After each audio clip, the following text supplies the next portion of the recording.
And good evening to you. Welcome to high school football action on Central Illinois Sports. Live tonight from Mendon, Illinois, is the Mendon Unity Payson Mustangs at 1-2 play host to the 3-0 Jacksonville Routt Rockets. Good evening to you. I'm Charlie Holt Jacks alongside tonight. It's the Great Rivers Bank pregame show on Central Illinois Sports, a WIVC North matchup with some pretty big implications on hand here this evening.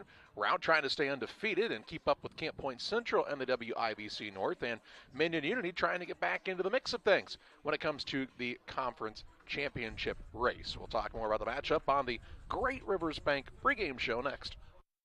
Wish you had extra cash for a vacation, a boat, a new car, projects around the house? Free up more cash for the things you want by taking advantage of low interest rates. Refinance your home with Great Rivers Bank and keep more of your money by lowering your monthly payment. Start the process online at greatriversbank.bank and work with one of our experienced loan officers to get the lowest rate possible. Great Rivers Bank, member FDIC, and an equal housing lender. Did you know that Prairie Land FS doesn't just sell seed? They treat it and box it right here at one of their local facilities, then deliver it to your farm or fields.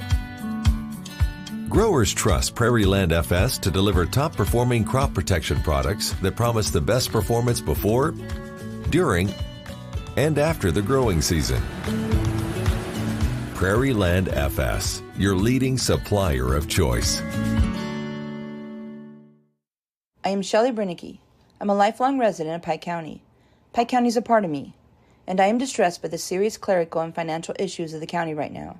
These clerical issues affect all county residents. It will take transparent communication and hard work to solve them. As county clerk, I would research, learn, and know the duties of the office. I'm conscientious, meticulous, and dedicated. I believe Pike County deserves the best in their elected officials, and that best can only come from a servant heart. Vote Shelley Brinicke for Pike County Clerk. Paid for by Shelley Brinicke for Pike County Clerk. When choosing internet and Wi-Fi service to meet your family's education needs, it pays to do your homework. You'll learn that Cascom, with fast, reliable speeds up to 1 gig, powered by whole home adaptive Wi-Fi, is the right choice. School has changed, and so should your internet. Contact Cascom and upgrade to the internet speed and whole home Wi-Fi your family needs.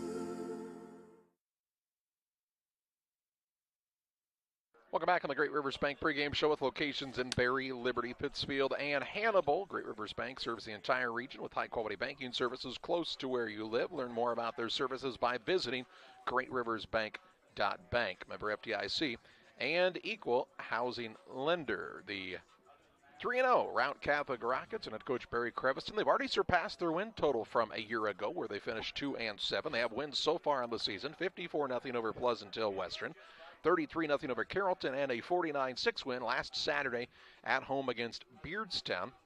They're looking to keep their record perfect in what would be a matchup with Camp Point Central next Saturday at the field in Jacksonville at 1 o'clock in the afternoon.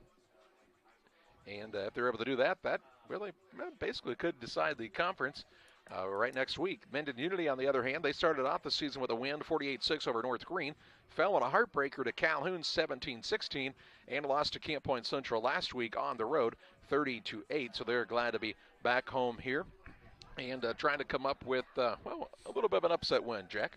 Well, one thing they can hang their hat on, they're the only team that's scored on Camp Point Central so far this season, and in the first quarter, Raul Duke and Brian Deeker just took the ball right down the field behind their line and ran some little misdirection. A lot of center of the field quarterback keepers had great success. Raul Duke can pass the ball also, but Deeker is a handful, and you have got to tackle him or he will take the ball down the field on you. They don't have a lot of versatility there, but you just never know. And I really believe, and one of the reasons I wanted to come to this game tonight is I think Mendon Unity will give Routt a very good contest. I was surprised with how easily Routt defeated Beardstown.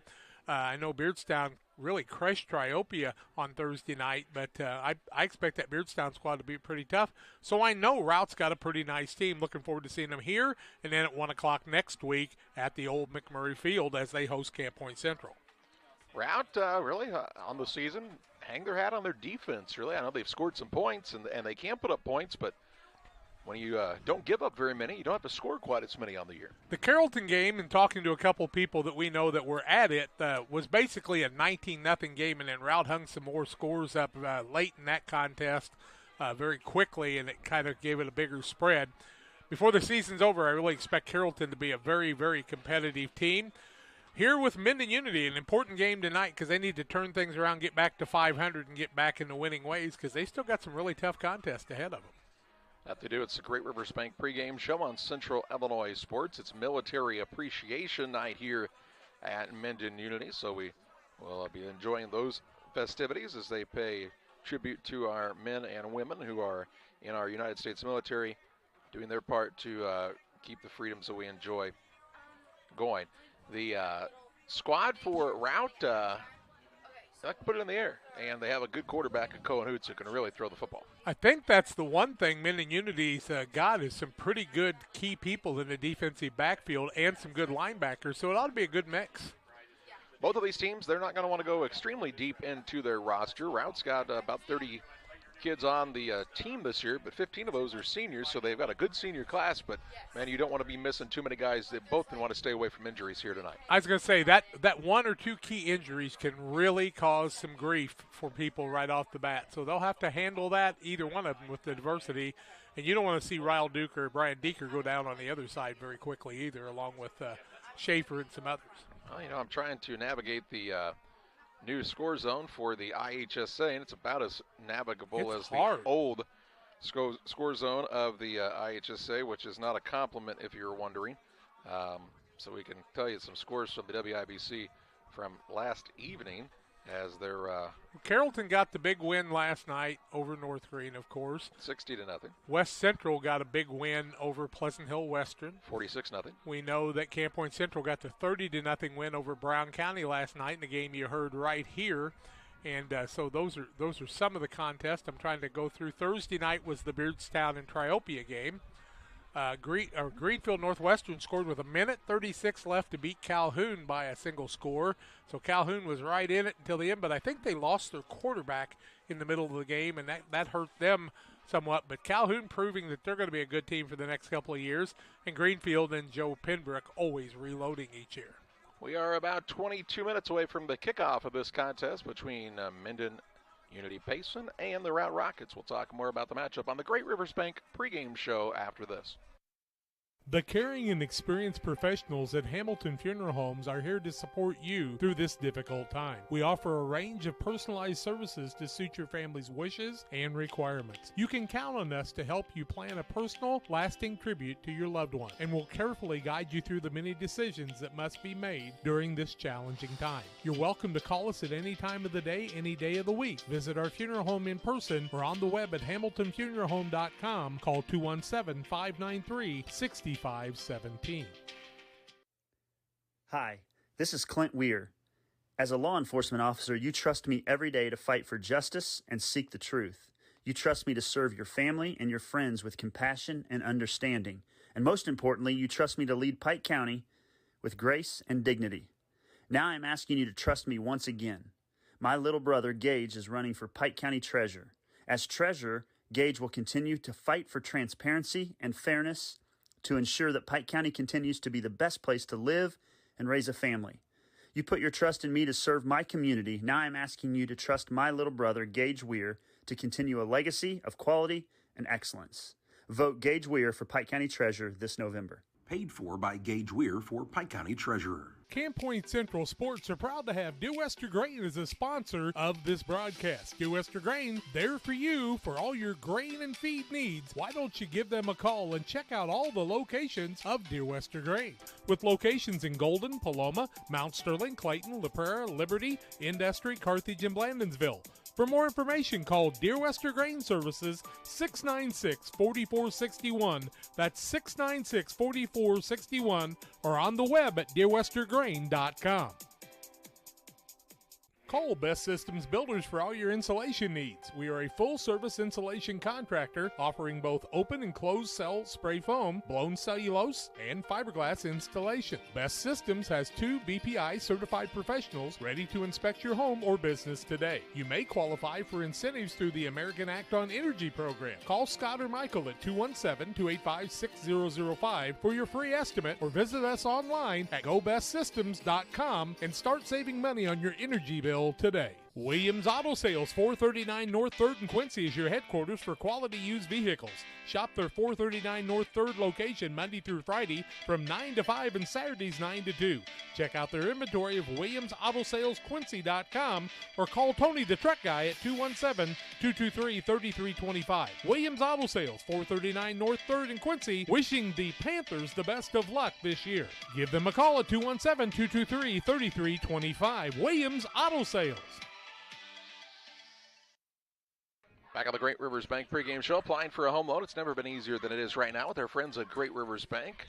Check out their online loan application now at greatriversbank.bank. Member FDIC and equal housing lender. This Routt squad, a good group of athletes, a group of seniors that really haven't experienced much winning when it comes to the football side of things. So this is some new territory, but when you get a team that hasn't won much and they start winning, you know, kids seem to like that a little bit. They maybe work a little harder, and you're seeing some good results for Barry Crevison's team this year.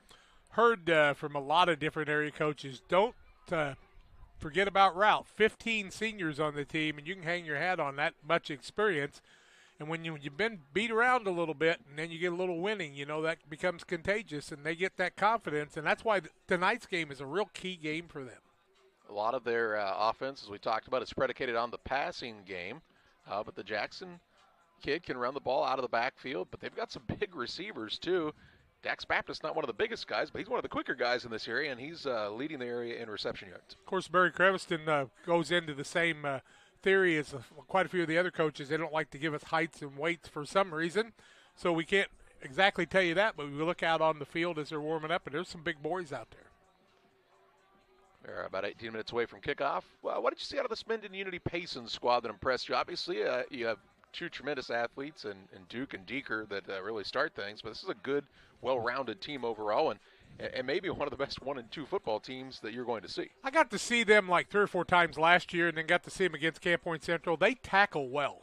They don't miss a lot of tackle opportunities, and they're not afraid to hit you. Now, don't get me wrong. You know, losing some of the guys that they had last year means they're not quite as deep as they were before.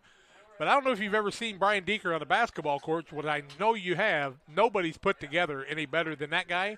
And Ryle Duke might be the quickest young man that I've seen so far this year, and that's including a lot of very scat-back, fast people from Camp Point Central. You mentioned the basketball court. How much of Rout's run in the postseason last year do you think carries over to the success of this football season? Well, one person I got a big kick out of in this whole thing is Michael Wilson's on this football team, and he's been creating a lot of havoc in the offensive backfield, playing that nose part of the time and things. Michael is a tremendous athlete. We saw him on the basketball court, and how much better was Routt when he was on the court and doing the things they needed to do. And it's no different on this football field. You get an athlete like that that's about 6'4", 6'5", and that athletic, anything can happen with him. Beautiful night for football. A little bit warmer than it has been, but a nice breeze blowing from the right to the left here tonight. And as that sun goes down, it'll cool down just a hair. There is some rain maybe slated to come through the area later this evening, but it appears that this contest should get through this. We should get through this contest, I should say, without any issues when it comes to the weather. So you think Jacob Hull, our main cameraman tonight, will be okay? He won't get out there and get wet, huh? Yeah, if not, he'll have to keep an umbrella over his head when he's outside, but hopefully he'll be able to do a good job for us as well. As always. The Great Rivers Bank pregame show. Of course, the broadcast would not be possible without the support of our sponsors, and let's hear from some of them right now. Abney Home Improvement is a family-owned company with Christian values. We have a passion for helping our customers find the best products at a great price. We understand making a large purchase of windows and doors for your home is a big investment. Our mission is to be completely upfront with you. We have built our business on trust and reputation. We depend on our customers to refer us to friends and family for their home improvement needs. Call 573-221-0886. We finish what we start with quality for you. Abney Home Improvement's 100% satisfaction is what we build our business on. If you're near retirement or thinking about retiring, you probably have questions. How do you make your savings last? How much should you take out and when? You're ready for retirement, but are your finances? Your Edward Jones financial advisor, Derek Harris, can help you build a strategy to help your finances keep up with your needs over the long haul. You've done what it takes to get there. Now it's time to make the most of retirement. Stop by the office at 1891 Main Street in Quincy, Illinois for a face-to-fact appointment. Edward Jones, Making Sense of Investing, member SIPC. Time to be thinking about tax planning. You can count on Illinois FBFM for accounting, consulting, and tax preparation for farmers and businesses in Pike, Brown, and Adams County. Phone 217-593-7233. That's 593-7233. Illinois FBFM can take care of your farm accounting needs. Get your accounts in order for this tax season.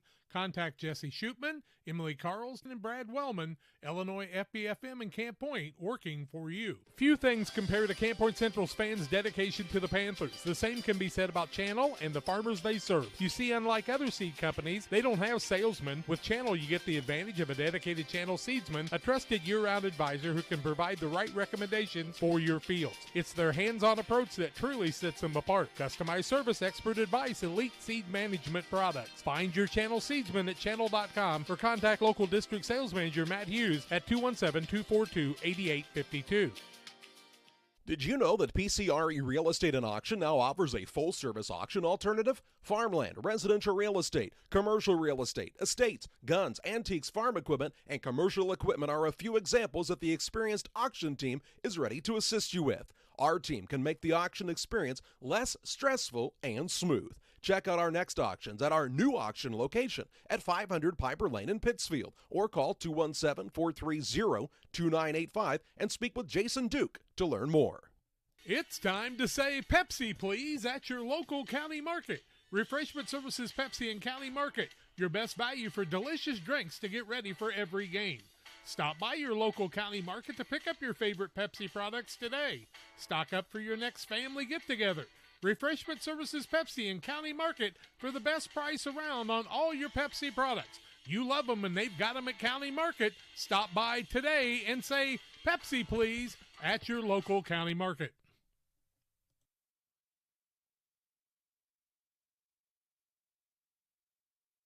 Back on the Great Rivers Bank pregame show on Central Illinois Sports. It's Military Appreciation Night, as we told you, and they're sporting a little different look on the uniforms as Mendon Unity Payson. Pretty cool, and they tell me that the Illinois National Guard donated these jerseys to them, and they are sharp, are they not? Camouflage with the numbers, and it says Illinois across the top of them, but they fit very well with the Unity Payson Mustangs color motif, I think.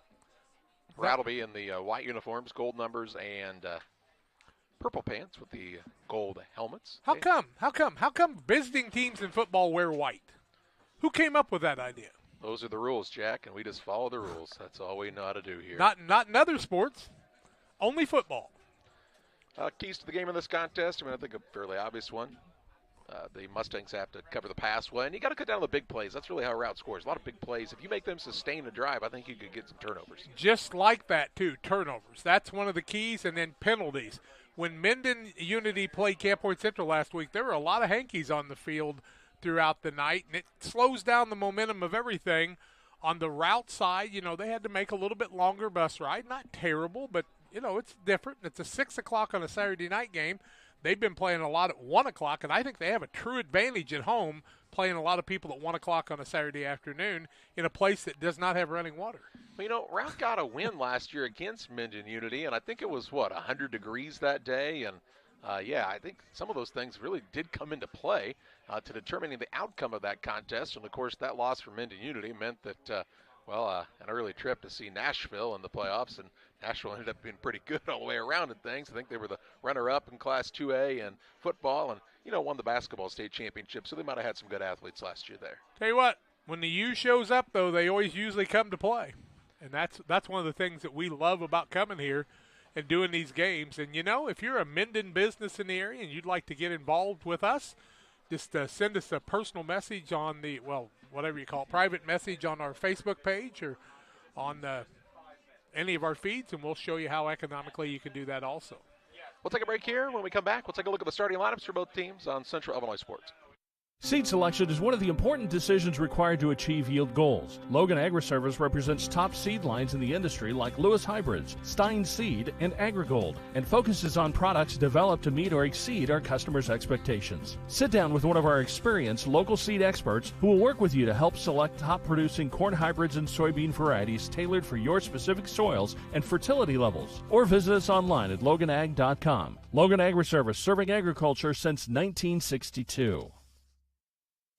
When choosing internet and Wi-Fi service to meet your family's education needs, it pays to do your homework. You'll learn that Cascom, with fast, reliable speeds up to 1 gig, powered by whole home adaptive Wi-Fi, is the right choice. School has changed, and so should your internet. Contact Cascom and upgrade to the internet speed and whole home Wi-Fi your family needs. Here in Pittsfield, we're focused on maintaining a healthy, diverse economic base to increase opportunities for our residents. Economic factors greatly affect a community's overall potential, and we strive to continue our prosperous culture. The availability of both commercial and industrial employment centers and new lucrative entrepreneurship opportunities are major assets for growth and development here in Pittsfield. In addition to providing employment and income to people, Pittsfield also boasts several tax incentive districts to further facilitate economic growth. Examples of growth and success can be seen throughout Pittsfield.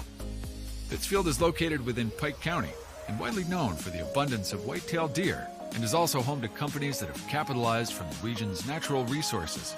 Located over on Madison Street, Whitetail Properties is a major local and international employer that truly embodies the local and economic spirit of Pittsfield. State-of-the-art communications and telecommuting are available here. Be sure to catch their televised series throughout the week on the Sportsman Channel. Come grow and be a part of something great in Pittsfield, Illinois. From our trucks to their lunch trays, to your local hospital, to your favorite pub, and to your kitchen table.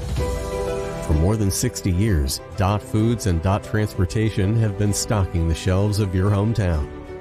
Sure, we've grown a lot, but at our core, we're still small-town, family-run businesses that care about our communities and the people who keep us running.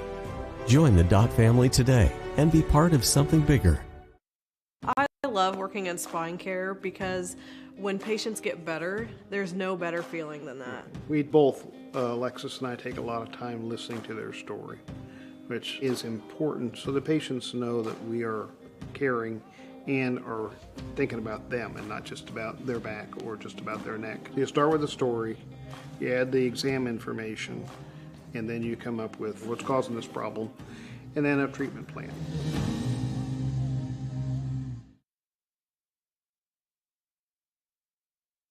Welcome back to the Great Rivers Bank pregame show. Take a look at the starting lineups for both of these teams in just a moment. Brought to you in part by Trucks LLC. For all of your diesel repair needs, call Trucks. Trucks is currently operating with mobile service units only at this time as their new building is being constructed in the industrial park in Pittsfield. Trucks looks forward to helping the local communities with all of their diesel needs. Call Trucks 217-922-0044 and be sure to like Trucks on Facebook. That's TRUX. Trucks.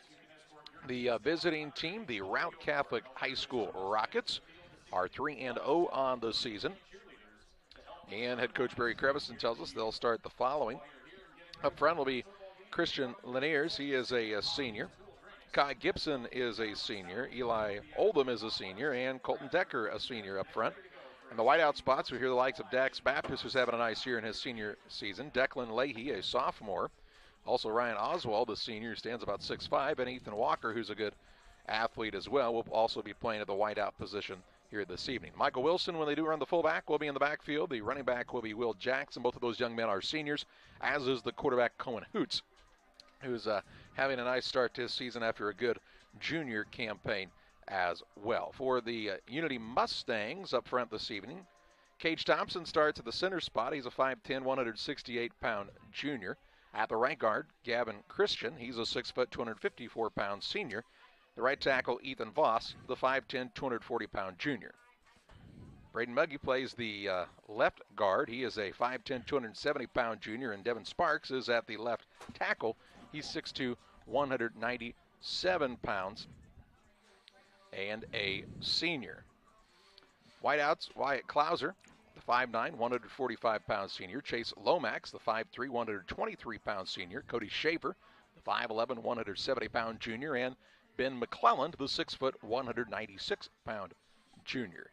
In the backfield, Brian Deeker, he's 6'1", 185 pounds and a senior, and Ryle Duke starts at quarterback. He's the 6'1", 185-pound senior for the Mustangs. Starting lineups also brought to you in part by Illini Express, here to serve you with walk-in medical care when you need it. They're open from 7 a.m. to 7 p.m. every Monday through Saturday on the south side of the square in Pittsfield. Learn more about the services offered at Illini Express by visiting IlliniHospital.org. About 5 minutes away from the kickoff of tonight's contest, as the Mustangs and the Rockets go head-to-head. Glad you're with us this evening on Central Illinois Sports. The Farmers National Bank of Griggsville, with locations in Griggsville, Mount Sterling, and Pittsfield. Maybe you ask, why choose Farmers National Bank of Griggsville? The answer is simple. Local people, local decisions, and local commitment with local investments. We have many products and services to meet your needs. We invite you to find out more about us. Go to fmbgriggsville.com and explore all the services we offer. Visit any of our 3 friendly locations in Mount Sterling, Griggsville, and Pittsfield today. The Farmers National Bank of Griggsville, local people helping local people, member FDIC. Damon Plumbing, serving all of Pike County and the surrounding area with quality residential and commercial plumbing services. Damon Plumbing offers septic installation, drain cleaning, new water lines, remodel work for your home, or if you're planning a new build, make sure you include the Damon boys. To get it right the first time, no job too big. Have you seen Braden and Doug? Or too small? Sorry, Corby, couldn't resist. Call Braden at 217-491-5415 or Doug at 217-617-2318. Damon Plumbing, recommended by our family for your family. When you think of fall, what comes to mind besides pumpkins, honey, and football? How about fertilizer? Studies show more than 1/3 of your crop's yield is determined by fertilizer alone. Studies also show as much as 40% potassium and 30% phosphate gets tied up in stalks and residue, as well as high clay content. Nutrient Ag Solutions recommends Titan, which is an innovative fertilizer catalyst designed for use with dry fertilizer blends. Titan will keep nutrients from being tied up and increase fertilizer availability in your crop. Titan is a low-cost option to improve crop for crop consultant today. Brian Dickut Trucking, LLC has been in business since 1995. Brian Dickut Trucking offers hauling of liquid and dry fertilizer, grain, rock, feed, lime, with local and long-distance hauling. Brian Dickut Trucking is located at 1878 East 2100 Street, Camp Point. Call them at 217-257-8302. That's 257-8302. Long dumps, short dumps, hoppers, and tanks. When you need it hauled, trust the experts at Brian Dickut Trucking, LLC in Camp Point. They deliver. Illini Community Hospital is committed to providing high-quality specialty care close to home. We are pleased to welcome Dr. William Severino, urologist, and Dr. Mark Mount, ear, nose, and throat physician, to the consulting physician clinic team at the Castile Center. Specialty care is also provided for orthopedics, cardiology, podiatry, obstetrics, oncology, and more. Learn more by visiting IlliniHospital.org or call 217-285-2113, extension 3950 to schedule an appointment. Trucks LLC will be located this fall in the new building at 14 East Industrial Park Drive in Pittsfield. Call 217-922-0044. Diesel repair service offering 24-hour roadside repair, mobile service units, semi-truck and trailers, farm and ag equipment, DOT inspections, hydraulic hose repair, anything diesel, we can come to you along the road in the field or at your shop. It's Trucks. Call 217-922-0044. That's 217-922-0044. Time to be thinking about tax planning. You can count on Illinois FBFM for accounting, consulting, and tax preparation for farmers and businesses in Pike, Brown, and Adams County. Phone 217-593-7233. That's 593-7233. Illinois FBFM can take care of your farm accounting needs. Get your accounts in order for this tax season. Contact Jesse Shootman, Emily Matthews, and Brad Wellman. Illinois FBFM in Camp Point, working for you. Are you short on time or budget, but your family is hungry? It's time for the Maya Authentic Mexican Restaurant in Pittsfield. Try the Maya Special, a crowd favorite. Delicious grilled fajitas, steaks, nachos Mexicano, salads in a tortilla bowl, the tastiest salsa and cheese sauce around, and the fastest service anywhere. You can afford it. It's the Maya Mexican Restaurant on Washington Street. Call ahead with your order and you can pick it up in the drive-thru, 217-285-4526. The Maya Restaurant in Pittsfield. We are just about ready to roll from Mendon Unity, the Mendon Unity Payson Mustangs, and what has been a very successful co-op here as far as numbers and such go. Take on Routt Catholic. They also co-op with Springfield Lutheran.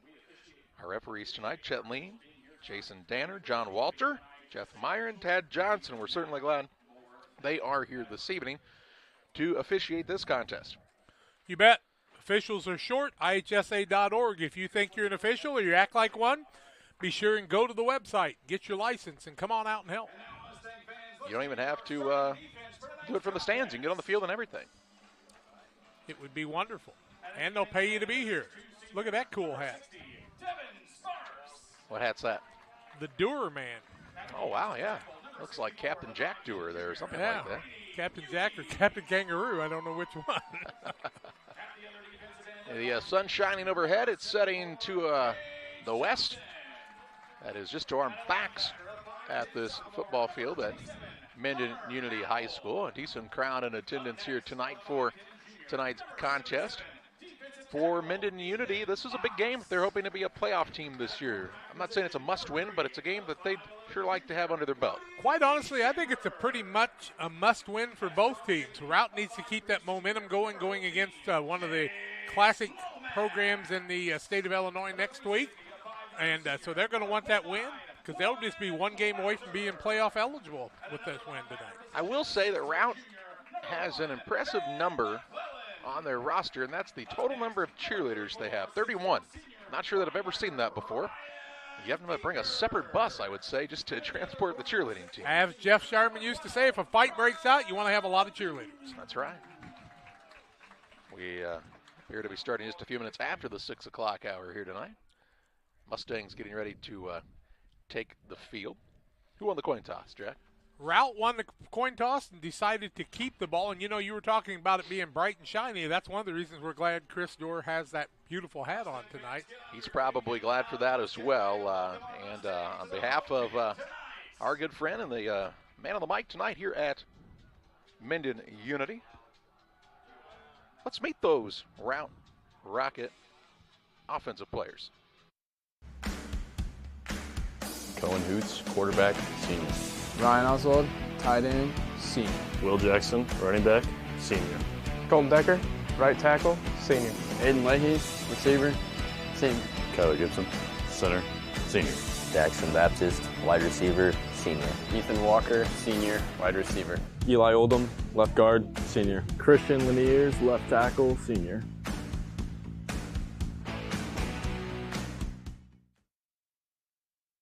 We'll meet the Mendon Unity defense in just a moment as they take the field. Mendon's in the camo uniforms with the dark numbers and gray pants here tonight. Maroon helmets with the U on the side. Their color scheme is really cool, Charlie. I like what they've done. Yeah, it's sharp. I think it is. I think it's rather sharp myself.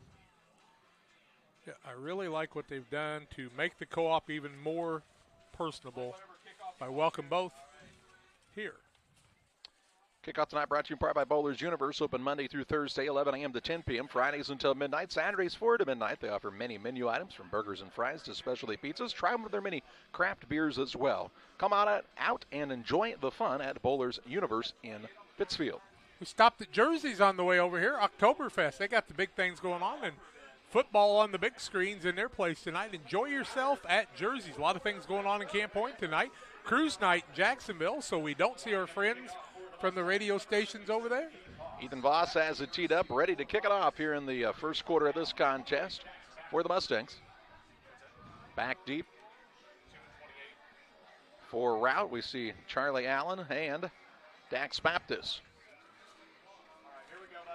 Voss will put his foot into this one. It's a high kick, not extremely deep, taken by one of the up men at about the 25-yard line. Across the 30, looks at the 35, and is taken down near the 38-yard line. And that's where Routt will start 1st and 10 at their own 38. Aiden Leahy was the man that caught the ball in the short kick and brought it up to the 38-yard line as we're just underway here. 11:54 to play in the opening quarter, and Routt on the offensive attack with senior quarterback Cohen Hoots for the first time this evening. He's been their quarterback, I think, for this his 3rd season, very possibly. Definitely was the starter last year. Trips left. Single receiver to the right-hand side. Hoots is in the gun with Jackson standing to his left. Barks out the signals, goes back to pass. Has some time. Now he's flushed out of the pocket a bit. Sets his feet, throws deep downfield, and the intended receiver is out of bounds. That looked to be Declan Leahy as the intended man. It'll bring up a 2nd and 10. Duke on the coverage for Mendon Unity. It brings up a 2nd and 10 from the 38-yard line. Nice breezy night. Routt coming right back out at you. No huddle. Same set. 3 receivers lined up wide to the left-hand side. A single man to the right. Hoots takes the snap. He'll hand it off to Jackson, this time running left. Not much there on the left side of the offensive line. Gets up near the 40-yard line, giving him a gain of 2 on the play. And this will bring up a 3rd down and 8. Saw Connor Howell come off that pile, one of the people that was involved, along with Ethan Boss. So 3rd down and 8 yards to go here on the first drive of the night for Routt. Who was the ball carrier? Jackson. Thank you. Will Jackson, the senior. Pretty good size lad. Now they'll put a man in motion. Fake to the motion man. Hoots looking on the RPO, looking deep downfield. And Oswald cannot bring it in. Nice pass break up by young Mr. Chase Lomax, who stands at 5'3". Ryan Oswald stands at 6'5". He gave us some height, but he knocked the ball away, and it brings up a 4th and 8. A nice play. 0-4-2 from the passing. Clock stops with the incompletion. 11-12 to play in the first, and Routt comes out with the punt formation. Back deep to receive this punt will be Cody Schaefer. Stands back near his own 25-yard line. So Mendon Unity's defense does their job. They get off the field in a hurry here. High snap for the Routt punter. He puts his boot into this one. It's an end-over-end kick headed toward the sideline, and it'll take a nice, really nice roll for Routt. And the man will let it go out of bounds right near the 14-yard line. And that's where the Mustangs will take over 1st and 10 at their own 14. Good defensive hold that time by Mendon Unity, setting the stage for their offense to come out. Ryle Duke, Brian Deeker, and company. Let's meet them. How about that, Jack? Cage Thompson, offensive line, junior. Ethan Voss, offensive line, junior. Brady Mugie, offensive line, junior. Devin Sparks, offensive tackle, senior. Ben McClelland, receiver, junior. Brian Deeker, running back, senior. Cody Schaefer, wide receiver, junior. Ryle Duke, quarterback, senior. Chase Lomax, wide receiver, senior. Nick Maynard, wide receiver, senior. Gavin Christian, offensive guard, senior. So that's the offense. Ryle Duke ran a play on the opening play of this drive. Is taken down for no gain on the play. Brings up a 2nd and 10. Routt scouted what happened in the Camp Point Central game, and Duke tried the quarterback keeper up the middle and spun back to the line of scrimmage. 2nd and 10 from the 14. Clock counting down, 10:33 and counting to the first. Duke will hand the ball off to Deeker. Deeker looking for running room. Puts his shoulder down to finish off the run up near the 17-yard line. Give him a gain of 3 on the play, and this will bring up a 3rd down and 7. So both defenses playing well here in the early going of this contest. Good tackling in the early going there by Ryan. Also in on the tackle was Colton Decker. 3rd down here for the Mustangs. And the shotgun is Duke. Shouts some instructions to his receivers. 2 receivers left, a single receiver on the near side here. Duke is back to pass. Has some time, now steps up in the pocket, looking to float it away, and does float it downfield. That's to Lomax. Lomax has a big gain on the play. Up across the 30 to the 38-yard line. A pickup on the play of 21 yards and a 1st down. First down of the ball game for either team via the pass. What a nice little dump pass by Ryle Duke. He really created that time, did he not? That he did, Jack. A really good play, in fact, by Duke. Defenses want to over-pursue in the early going. You got to make them honest early. That'll open up Deeker a little bit. 1st and 10 for the Mustangs, and a fresh set of downs here. He fakes the pitch, does Duke, now keeps it himself. A really nice block on the outside here. Gets across the 45-50 and has run out of bounds at the Routt 48-yard line. A pickup of, 14 yards on the play, and it brings up a first down again for the Mustangs. 2 plays, 2 first downs for the Mustangs in the early going at the 9:26 mark. He goes out of bounds, and the 48-yard line of Routt. Can't start the clock. He went out of bounds, kids. I'll say that they start the clock, though. The referee's with the signal here, 9:26. No, it's not running. Yeah, thank goodness they didn't listen to it. I went back and saw it, yeah. All right. Duke in the shotgun. 2 receivers left, single man to the right-hand side. Puts a man in motion in Deke. And it's a 1st and 10 from the 11, so they can still pick up a first down without having to score the touchdown. Can the Mustangs? 1st and 10 here. Duke in the gun. He will hand it off to Deeker. Running left, has a blocker out in front, cuts it back, and he stumbles forward and in for the score. So the Mustangs go right down the field en route and draw first blood in this contest. 9:11 to play in the first, and an 11-yard run by Brian Deeker, and the Mustangs have a 6-0 lead on the Trucks scoreboard. Told you what, that guy gets ahead of steam, and he's hard to bring down. So a touchdown in the early going for the Mustangs. 9:11 to play in the opening quarter. They were practicing kicking, so I'll be anxious to see if they kick or go for 2. Duke is coming from the sideline. It appears they will go for the 2-point try. Got to hurry. It's a short play clock here. Got 5 seconds on it as they come to the line of scrimmage. 3, 2, 1. They do get the snap off. They hand it off to Deeker, running right. He will be short of nothing advantage, though, for the Unity Payson Mustangs on top of the Routt Rockets. 9:11 to play in the first. Back after this. Welcome to Westtown Ford, serving Central and West Central Illinois. When you're shopping for a new vehicle, we believe you need a comfortable ambiance, dynamic selection of vehicles, competitive options for financing, and high-quality service to feel confident and stress-free throughout the car buying process. At Westtown Ford, you will find just that, a great selection of Ford models and a team that will make the process as smooth as possible. Westtown Ford Lincoln in Jacksonville, just 30 minutes away from high prices. Like a good neighbor, State Farm is there. You've heard that phrase many times, and Rod Prentice in Pittsfield, your State Farm agent, is the guy you can count on to be your friend and neighbor in the insurance business. He has a complete line of insurance available for you from State Farm Insurance. You can reach him at 217-285-6930. Our family trusts Rod Prentice with all of our insurance needs. Stop by their office on Washington Street and see the girls, and Rod Prentice, your State Farm agent, 217-285-6930. 9:11 to play in the first. Mustangs take an early lead in this contest, 6-0. 2-point try was no good, and it stays at the 6-0 score. Charlie Allen and Dax Baptist back deep for the squad from Routt to receive the kick for the second time of the night.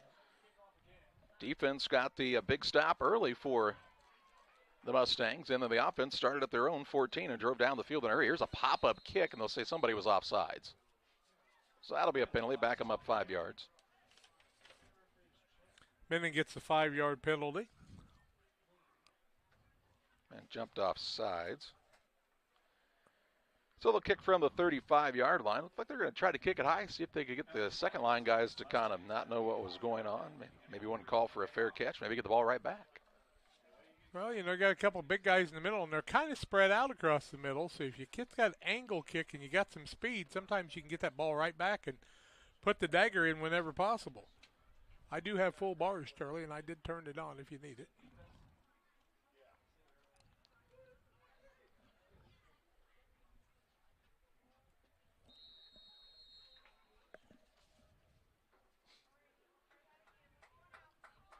.909 to play in this first quarter.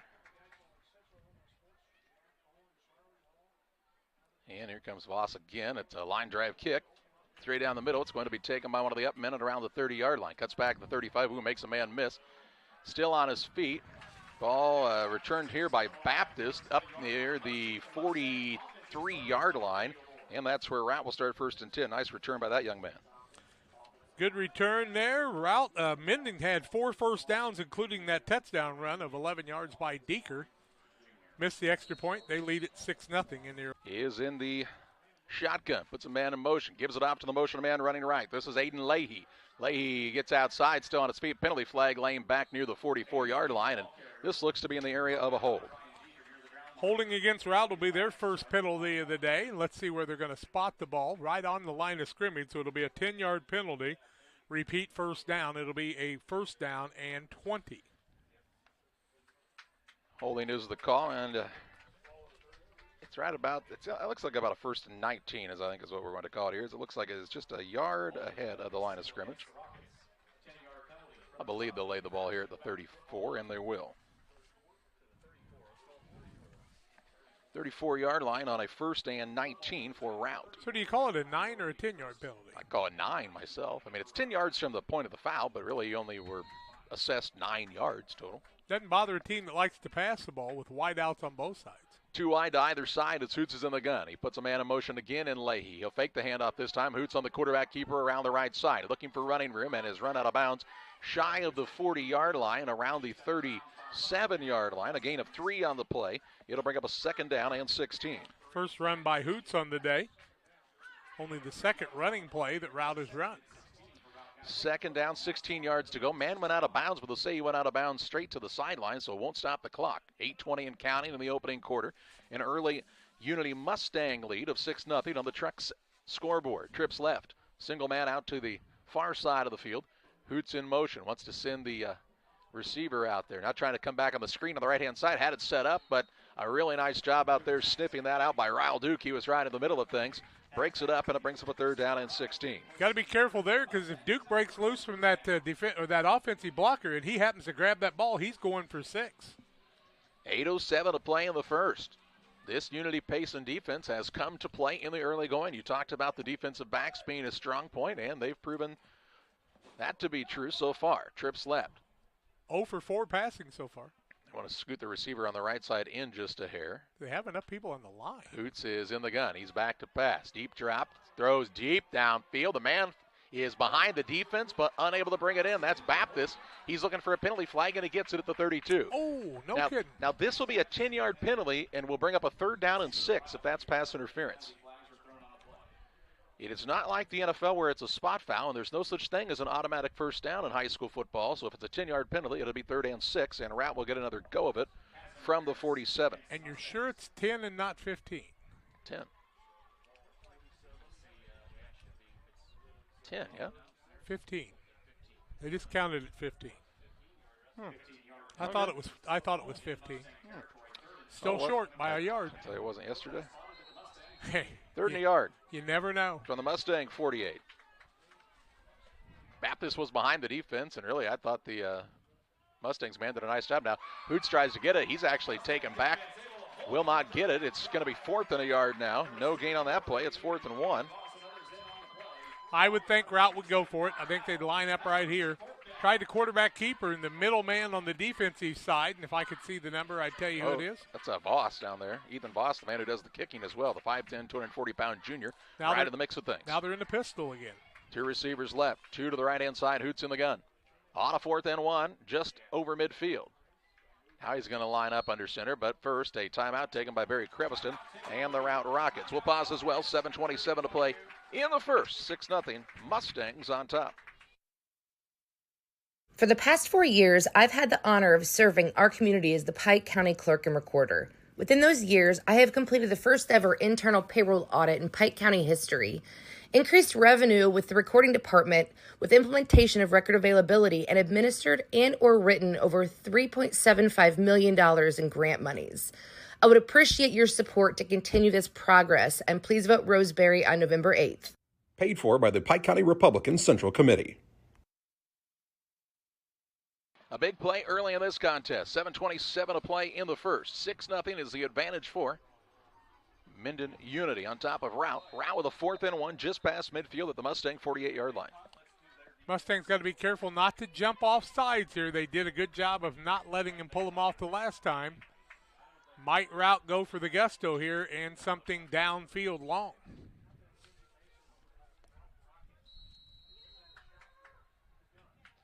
Hoots in the gun, has Wilson in there as an extra blocker, and the initial hit was made behind the line, but then the man spun forward, and it looks like with the second effort has got it. That's Jackson on the carry. He'll get just to the sticks.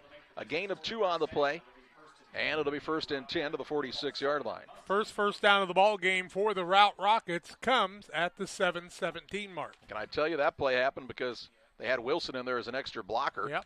At the fullback spot. Now they come out with 2 wide to either side. 7:07 left in the first. Hoots in the gun. He's back to pass once again.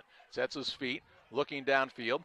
Throws it deep. Has a man at this. That's the defender as close to that to anybody. I don't know who his intended receiver was, but he broke off the route and really the closest man to it for the Mustangs that time. 0 for 6. Yeah.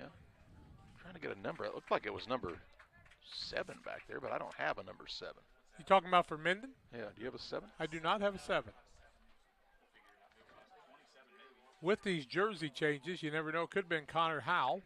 Cody Schaefer was back there as well. Yep, Cody's always back here. 2nd and 10. I could have just made it up that it was a 7.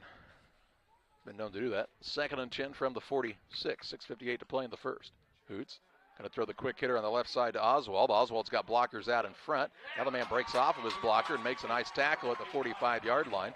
In on the stop there was Cody Schaefer to the 44. Give him a gain of 2 on the play, and this will bring up a 3rd down and 8. First completion of the night for Routt after throwing 6 incompletions. Hope I got enough numbers on here to keep up with all the passes. That'll stop the clock a lot. 3rd and, I don't know, they give him a little better spot, closer to 7 really here, isn't it? Yeah, it's about 6.5 yards to go. 2 receivers to the left, 2 to the right. Hoots in the gun once again. He's back to pass. Has good blocking, throws it deep downfield, and it's too far. His intended receiver that time was Oswald once again. He had broken behind the defense, but overthrew him, and an incomplete pass will stop the clock and bring up a 4th and 7. Can't tell you how many times I've talked about if you take 2 football players playing catch in street clothes from 15 yards, they'll complete about 60%. You put helmets and shoulder pads on them and try to throw the ball 30 yards down the field. You flood out there and have a guy come underneath. You got an easy pass to make in that situation. I think that's what Rout's going to have to do. 4th and 7. Complete some of those short ones. They're going to need a big play right here. Do they try to draw the Mustangs offside first? No, they will not. They're back to pass. Hoots has time. Now he's flushed out of the pocket. In some trouble back there, running for his life. Throws back across his body. Throws it up for Oswald. He leaps and makes the catch at the 30. A 14-yard pickup to Ryan Oswald. And, hey, sometimes it's nice to have friends that are 6'4". First down for Routt now, as Oswald went up and got that one. Nice job by Hoots to keep his eyes downfield when he was flushed out of the pocket. Need a lineman to keep the perspective on the outside there to not let that quarterback be able to roll out without pressure. Fresh set of downs for Routt. 5:50 and counting to the first. Trying to get on the board here. Hoots back to pass. Throws to his left. Has Oswald once again. Oswald wrestled down near the 23-yard line. A gain of 7 on the play. Should bring up a 2nd down and 3. Now they've completed 2 passes in a row, 3 out of 4 after going 0 for 6. Starting to get a little bit of a rhythm possibly. 2 receivers to the left, 2 to the right-hand side. Mustangs, though, are really making them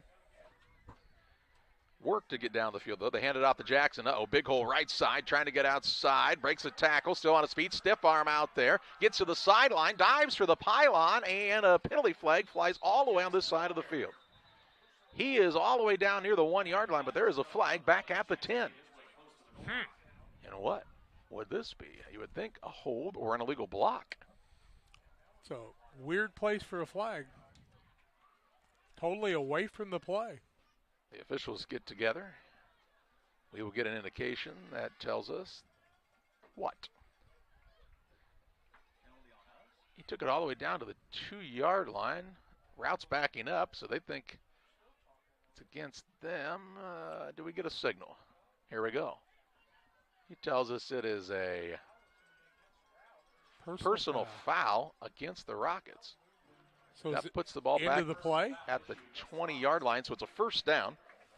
So they get a 1st down on the play, and then it's a dead ball personal foul at the 20-yard line. How many yards for Jackson on that, though? Well, Well, you get him all the way down there. Yeah, he got to the 2, so he got 21 yards.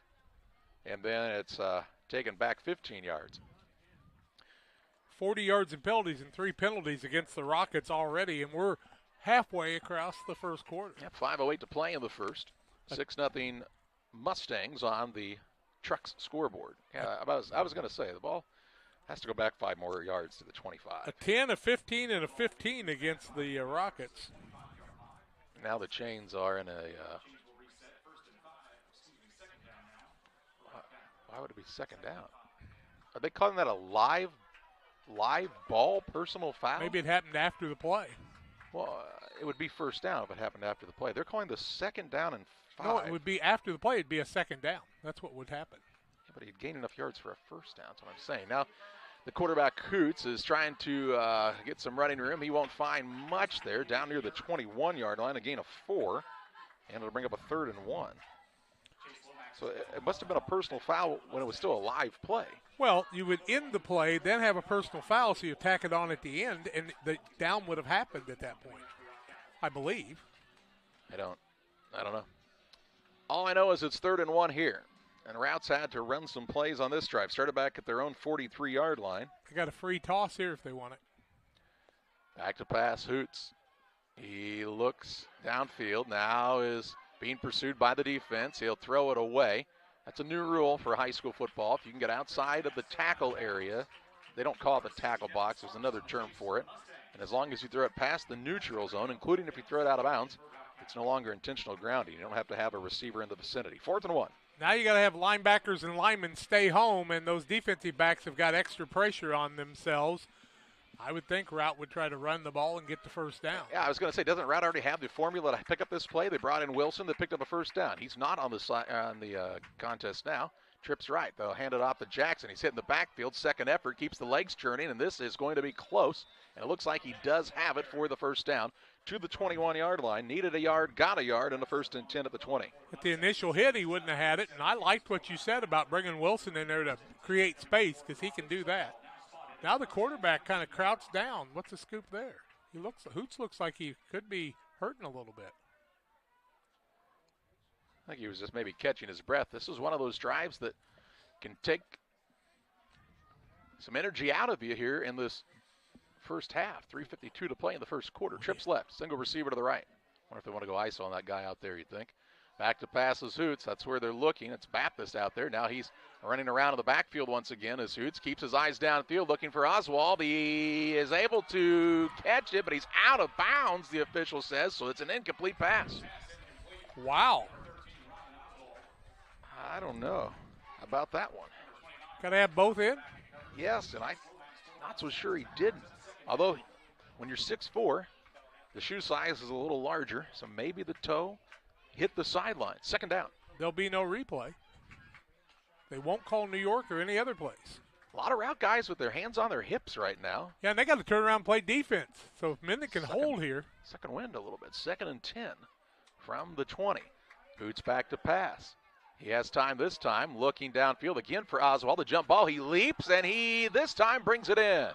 A beautifully thrown ball, and Oswald, the biggest bully on the playground this time, able to pull it in on a 20-yard pass at the 3:32 mark of the first quarter. Ties this game at 6.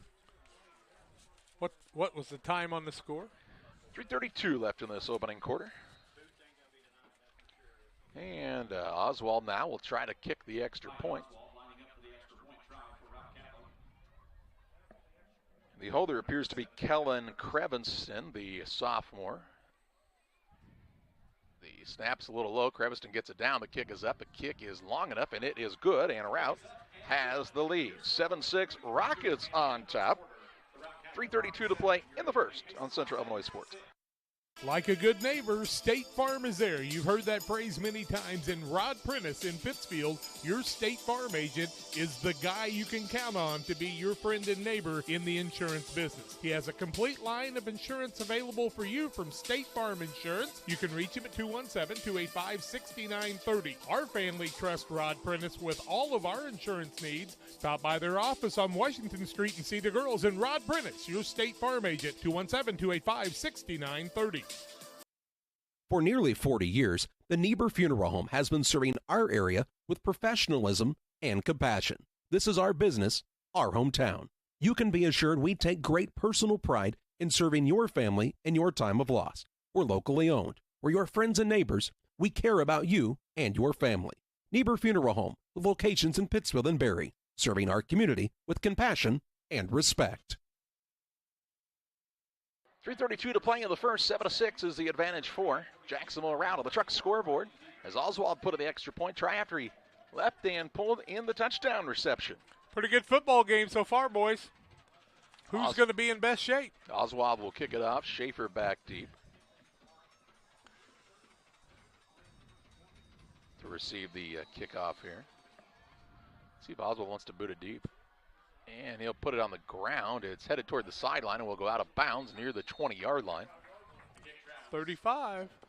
Yep. I don't know that I would make them re-kick necessarily. Nope, you get good field position when you got Raul Duke and Deeker and Schaefer and others. I'd take the ball in the 35 and take it down the field. 3:29 to play in the first quarter. Rockets did pick up 4 first downs in that series. 4 for the Mendon Unity Mustangs. 2 via the run, 2 via the pass each way. Damon Emmerich at Great Rivers Bank here to help you with your auto, residential, and commercial loan needs. Give Damon a call, 217-285-4404. First and 10 for the Mustangs, who drove right down the field on their first drive of the contest. Duke's in the shotgun, puts a man in motion left to right, fakes to the motion man. Duke keeps it, and there's Michael Wilson in the backfield, wreaking havoc on this play. Back inside the 35 to the 34, a loss of a yard on the play. This will bring up a second down and 11. I was watching Wilson there. He doesn't really get down in a stance much, so you got to make contact against him, and nobody touched him that time. Trip set to the left, single receiver to the right. Duke in the gun with Deeker standing to his left. Just over 3 minutes to play in the opening quarter.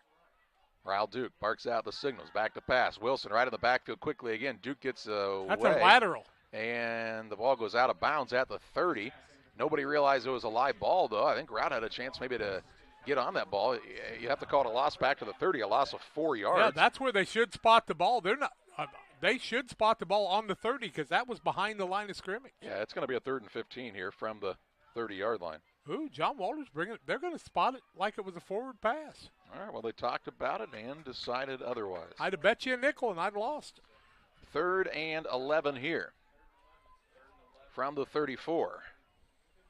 Don't want any picks right here. Trips left. Ooh, that 2-minute motion at the same time, not called. Now Duke is back to pass, setting up the screen, looking for his man, and it's incomplete. Deeker, intended recipient.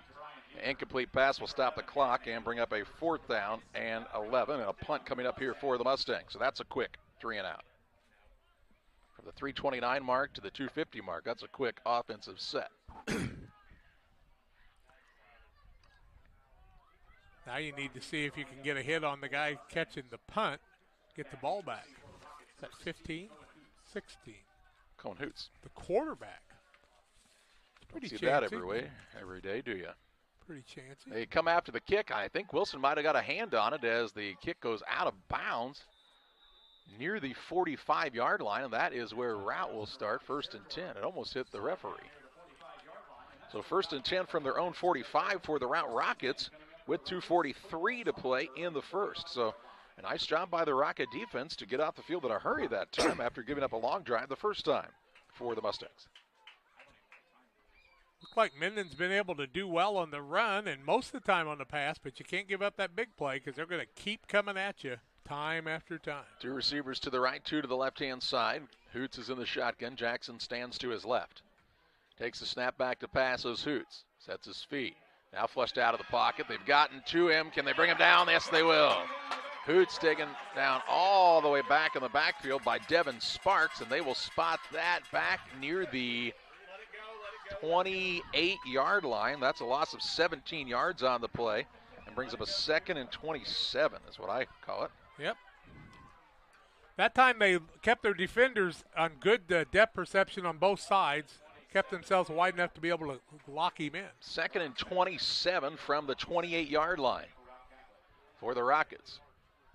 Hoots just kept trying to get out of there, and there just wasn't any any place to go. Naked backfield now, Charlie. Trips left, 2 receivers to the right. Hoots in the gun. Ooh, guy on this side got a big start. And it'll be a false start and moving back 5 more yards. So back to the 23, and it'll be 2nd and 32. 4 penalties, 45 yards on the Rockets. There are a lot of 2nd and 32 calls. Well, you know, that 2nd and 32, you say, okay, remember what you did in PE class when we only had 10 seconds left before we had to go back in? 3 laterals. You pick up 10 and 15, you're right back into a manageable, though. I think you throw underneath with a blocker in front of you. Trips left. Now they're going to flip-flop. Put Jackson in the backfield. Oswald now to the right side of the formation. 2 receivers right, 2 to the left. 1:33 and counting in the first. 7-6 the Routt lead, but they're in a bit of a predicament here. 2nd and 32. Back to passes Hoots. He gets hit, stays upright, throws it away, and throws it right to the defender, who picks it off, and it'll be a pick 6. A pick 6 here for Ben McClellan, wearing the 1. From the 26-yard line, a pick 6 of 26 yards and a touchdown for the Mustangs. And they retake the lead. Big play. 1:19 left in the quarter when McClellan made that happen. And anytime you can score on the defensive side, you are always happy. Now you need to make that extra point because it's a 5-point lead right now, and 5 points is not what you want. Mustangs will go for the 2. 1:19 to play in the first. Deekers in the backfield. Just to the left of the quarterback, Duke. Put him in motion. Looking for Deeker. He's wide open out there, and they play a little pitch and catch and get the 2-point conversion. Mustangs score to retake the lead. 14-7. They're on top of Routt back after this. Here at Mountain Dew, it's easy to tell who really loves the outdoors. For one thing, there's the rack on your car and the hitch on the back of your truck. There's your garage full of toys, from dirt bikes to wakeboards. And there's your cooler full of Mountain Dew, always at the ready. Because when it's time to get out there, climb into your deer stand or your fishing boat, a cooler of ice-cold Mountain Dew, that's as important a piece of outdoor gear as your spinning rod or your four-wheeler. Mountain Dew. Get out and do. 1:19 to play in the first. The 26-yard pick 6 by Ben McClelland has given the lead back to the Mustangs. 14-7 after the 2-point try on the Truck scoreboard. Ethan Voss there teeing the ball up. Might you try to get it back right away and put a little dagger in things here in the first quarter? A lot of action already. Routt hadn't given up a lot of points so far this season. They've already given up 14 here. Playing a little different animal in the Mendon Unity Payson Mustangs, though. Well, the Mustangs have a lot to play. I mean, a 1-2, this is a game that they drastically need. Yeah, they were a little embarrassed last week, even though they played hard. Ethan Voss has it teed up, ready to kick it off. Got to cover the kicks a little better. Rout's had a good returns a couple of times. Rout's got some guys that are really good in space, though. I've been impressed by them. Voss will put his boot into this one. A high kick, not extremely deep. The man will come up and take it on the run and absolutely get hammered by the kicker, Voss. I mean, hammered the man at the 40-yard line, and who came up and caught that ball? He's slow getting up. Leahy? That's Aiden Leahy, the senior. And he gets up and says, did anybody get the license plate on that truck? What time's the dance tonight? Because I felt for him on that one. That was a hard hit. He got a head of steam as the kicker, and he laid him out right at the 40. Man. Pretty good field position for Routt. Probably the hardest hit I've seen this season. They got one of those pancake awards. That wasn't the stiff arm of Ginnenbacher, you mean? No. Ginnenbacher pushed the defender away. Well, just slammed him away. 1st and 10 from the 40 for Routt. 2 receivers left, a single receiver right, 2 backs in the backfield for just the second time this evening. They'll hand it off to Michael Wilson. Wilson has stood up and driven backwards. In on the tackle there, Gage Bruns, the 5'10", 215-pound senior. Back to the line of scrimmage, no more, no less. It'll make up a 2nd and 10. You bring Wilson down without any gain, that's doing something, Charlie. 2nd and 10. No huddle. Under a minute to play in the first quarter. Been an entertaining game so far. Routt looks to the armbands here. Ethan Walker wide out on this side. 2 receivers to either side. Wilson's also in the wide out position in the slot. Looking for the receiver on the right-hand side. That's Baptist. Baptist loses his footing after a short gain up to the 43-yard line to give him a gain of 3, and this will bring up a 3rd down and 7. Good tackle. Baptist's game has been the long game so far this year. Who was the man in on that shoestring tackle? Duke in on the stop. Yeah, Duke's been everywhere, has he not? 3rd and 7. 11 seconds to play in the quarter. Routt does not have to run a play before the end of the first, and it looks like they will not. So after a quarter, it's a 14-7 advantage for the Mustangs of Mendon. Unity Payson on top of the Routt Rockets. Back with second quarter play-by-play after this.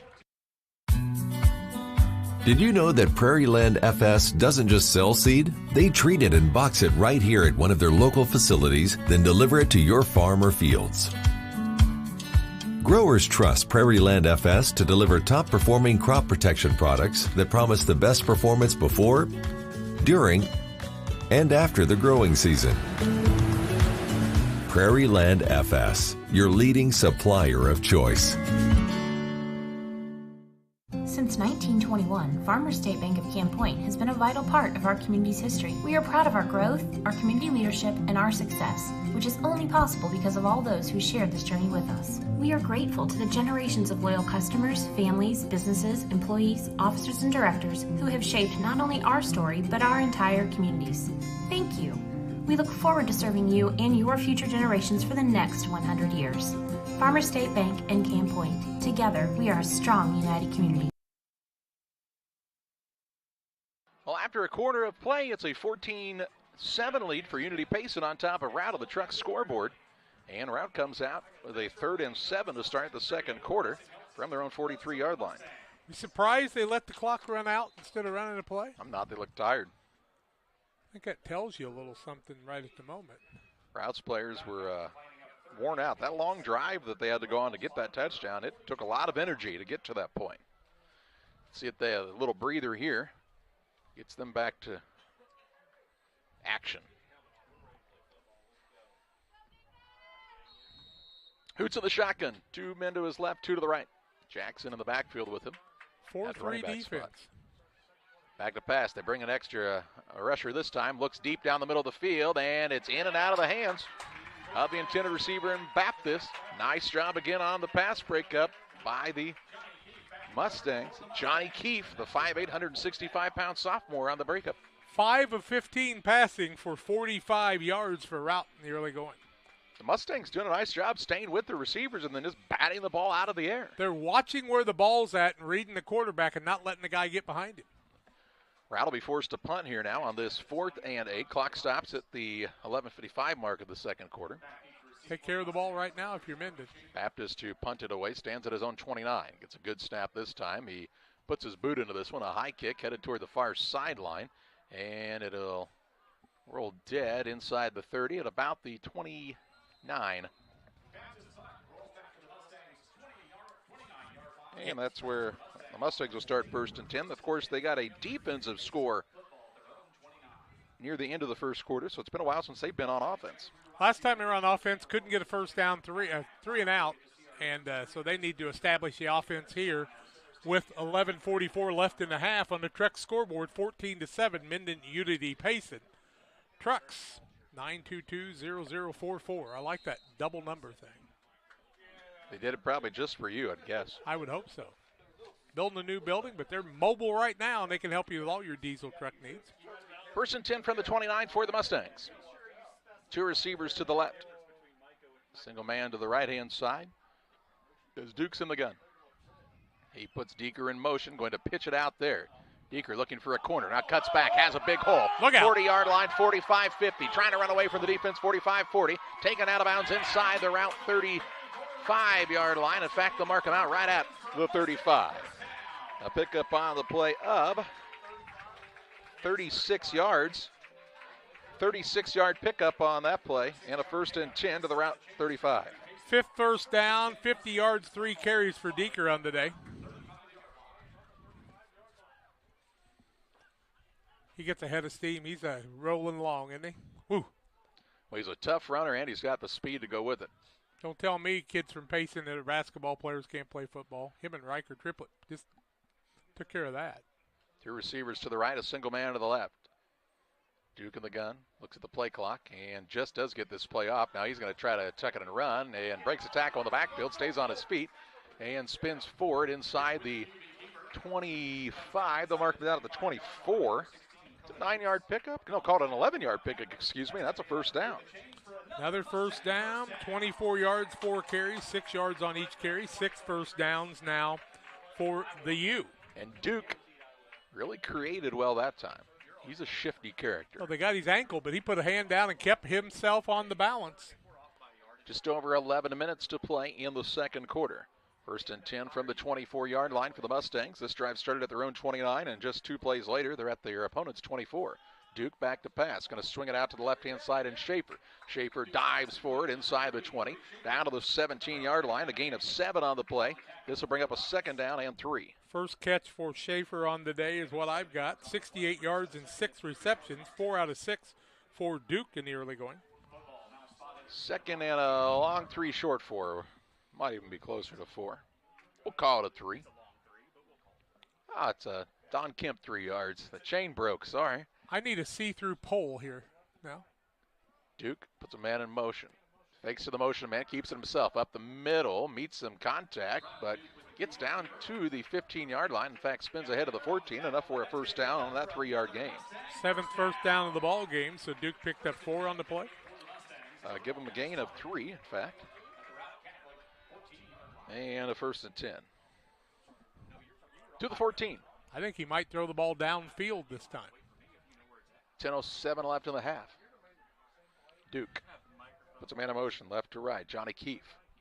He will look for a quick slant. Has his man in Schaefer. Schaefer breaks a tackle. Stood up inside the 5. They're trying to strip the ball out. Unable to do so. He's down to the 1. It'll be first and goal at the 1-yard line after the 13-yard completion to Schaefer. 8th first down of the ball game. And first and goal from the 1, trying to make it a 2-score game, is this Mendon Unity outfit. 81 yards in passing here in the first quarter and a few minutes. Duke takes the snap, up the middle, leaps, and he's in for the score. Ryle Duke takes it in at the 9:42 mark of the first quarter. A drive that started at their own 29, and 1, 2, 3, 4, 5, 6 plays later, comes away with a touchdown on a 1-yard plunge by Duke. Makes it 20-7 Mustangs, and they'll go for the 2-point try here. Routt has not been in this position so far this season. Have to see how they react. Ryle Duke brings the play from the sideline here. He's just such a versatile player. He's Duke. fast. I mean, quick, he's fast. shifty. He makes good decisions in the backfield. backfield. Then you got Deeker, who you know is going to make your teeth hurt when you tackle him. Duke and Deeker in the backfield. Duke puts a man in motion from his left to his right. He will hand it off to Deeker, and nowhere to go this time as he's slammed to the ground by Michael Wilson. Wilson on the stop on the 2-point try, but Mendon Unity with a 2-score lead, 20-7 over Routt. 9:42 to play in the half on Central Illinois Sports. Hi, I'm Gage Weir, and I'm running for Pike County Treasurer. Just like our Sockies and Wolves football under the Friday Night Lights, it's time to get our head in the game this November. As your treasurer, I will ensure to hit high marks of success, and I will not pass an opportunity to help keep Pike County affordable for all of us who call it home. As a lifelong resident of Pike County, I know the importance of dedicated and faithful elected officials who work tirelessly for Pike County. That is why we must break through the line of inefficiency and ensure transparency between government and the people it serves. Let's tackle Pike County's fiscal responsibility together. Don't fumble your vote. Vote Gage Weir for Pike County Treasurer this upcoming November. Paid for by Gage Weir for Pike County Treasurer. 9:42 to play in the half, 20-7 the lead for Unity Payson on the Trucks scoreboard over Routt. Guys with their hands on their sides this early in the ball game. Voss has his hand in the air, ready for the kickoff. Baptist is back deep along with Charlie Allen. I'd move up. Voss has not kicked deep yet tonight, and this time he will kick it a line drive again down the middle. Going to be missed by the first man. Second man will pick it up and look to make something out of it. This is Baptist. Baptist sidesteps a man at the 35. Plunges forward to the 30. 7, and that's where the squad from Routt will start first and 10. 9:34 to play in the half. I agree with you. Very shifty return men for Routt. Baptist wasted no time picking that ball up. Look, they brought us a gift. Back to the 38-yard line is where they'll say that ball is set. First and 10. 9:34 to play in the half. Routt trying to get something going here. Down 2 scores. Trips left. Baptist is the lone man on the right-hand side. Up playing him on the defensive side of things is Johnny Keefe, the sophomore.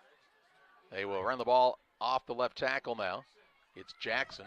Jackson across the 40, out near the 43-yard line. A gain of 5 on the play. Good pickup on first down by Jackson.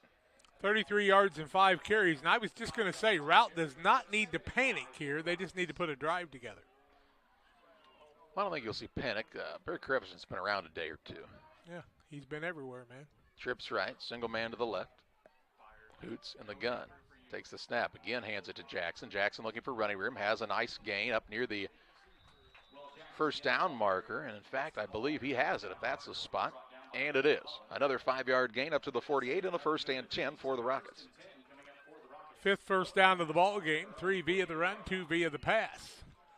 I like the way that Jackson ran the ball that time, but when they stand you up like that, Mendon's looking to knock the ball out.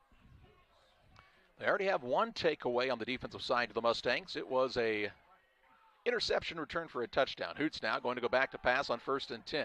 Has time, throws it deep down the middle of the field. It is up and caught. Caught right down the middle by Aiden Leahy. Leahy down inside the 20 to the 16-yard line. A pickup of 32 yards and a first and 10. How many yards? 34 yards, excuse me, because they were from the opposite side. To the another first down. 14 or the 16-yard line, just outside there, first and 10. Hard to track across the field. Good play, though, big play for Routt. Now they'll hand it off to the motion man running to the right. This is Leahy again. He has stood up and now driven to the turf. Inside the 15 near the 13-yard line, gain of 3 on the play. It'll bring up a second down and 7. His first run from scrimmage on the day came from the end around. Second down, 7 yards to go. Or maybe even 6. Might have led you astray. Trips left. Hoots.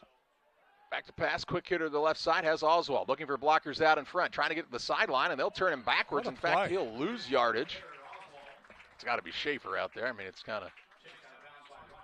And Duke also out there. Let's see where they mark the ball. Lost back to the 15-yard line. Loss of 2 on the play. And it brings up a 3rd and 8. Nice job with Ryle Duke and Schaefer. Back to pass, looking for the end zone, looking for Oswald. Ooh. Pass breakup in the end zone by the Mustangs. Wow. They could have maintained their footing. One of them could have picked that ball off with a tip from the other. That was Duke back there to knock that away. He is everywhere. Brings up a 4th and 8. He's like Niekamp was for Camp Point Central last night. Just absolutely a call on every play. 7:12 to play in the half, and a big play right here. I'd put in Ryle Duke's twin brother if he had one. 4th down, 8 yards to go from the 15. Routt trying to convert to keep the drive alive. Mustangs trying to turn him away. Hoots back to pass, sprinting out to his right. Looking downfield, throws it deep. Oswald was back there. Baptist was back there. But it goes between the two of them, an incomplete pass. That'll stop the clock. It'll be a turnover on downs, and the Mustangs will take over first and 10 at their own 15. 7:05 to play in the second quarter, and that was a big stop. Now if you're Mendon Unity with 7:05 left in the half, you want to sustain a drive and take the ball down the field, keep her out on defense with this lead that they had. 7:05 to play in the second quarter. Still a lot of time left in this contest and in the quarter, in fact. 20-7 is the score on the Truck scoreboard. Say the ball lays at the 14-yard line, so the Mustangs, well, they started one drive at the 14 and ended up with a touchdown. Can they do it again? Got to come out hungry, and Routt needs to get a good stop here. Duke puts a man in motion right to left. He will fake to the motion man, keep it himself. Makes a man miss. Runs forward up near the 20-yard line. Called the 21-yard line. A gain of 7 on the play. Brings up a second down and 4. They'll give him how about a 6-yard gain? It's hard for me to track it down there. I'm looking through a lot of things here. Yeah. 2nd and 4 yards to go. From the 20. Duke going to pitch the ball outside. There's a holding. And this is going to be negated. Is this run? Man from Menden's down, too. He's holding his helmet came off? Yeah, his helmet flew off right there at the end, so he'll have to come off for a play. Even if the other team rips it off, you have to come off. Huh? Yep. Holding, and that flag is at about the 16, 17-yard line. So you're going to lose extra.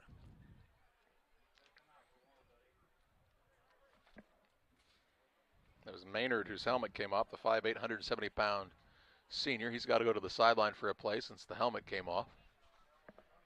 They'll bring Johnny Keefe into the game, the sophomore. He's played quite a bit here so far tonight. Half the distance, or is it a full 10 yards? They go to the 8th. Down to the 8-yard line. It's basically a 13-yard penalty. Yep. 2nd down and 15. Call it 16. Yeah, about that. 2nd and 16 from the 8. I'd be careful here. Yep. You don't want to give up a score right down here. Here's Duke back to pass, now flushed out of the pocket, going to take face it around. mask. Face mask. This is going to be the major variety. That'll be here. a 15. Up to the 10-yard line. And the referees get together to tell us about this. It's going to be a personal foul, face mask.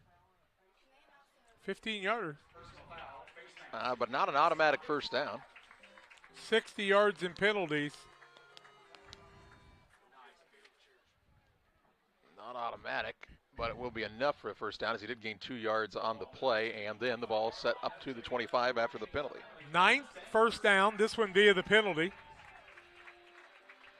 So a 1st and 10 here for the Mustangs. 5 via the run, 3 via the pass, 1 via the penalty. Rout's had some bad penalties in this game. They have. I mean, I said that before the game. Penalties can kill you. There's not a lot of good penalties out there, but they've had some ill-timed ones, let's say. Here's Duke looking for the slant. Looked like the man grabbed him early, and he did. All the way from the back judge. And this is going to be a defensive pass interference, 15 yards, and that'll move the ball up to the 40. Think about this, Charlie.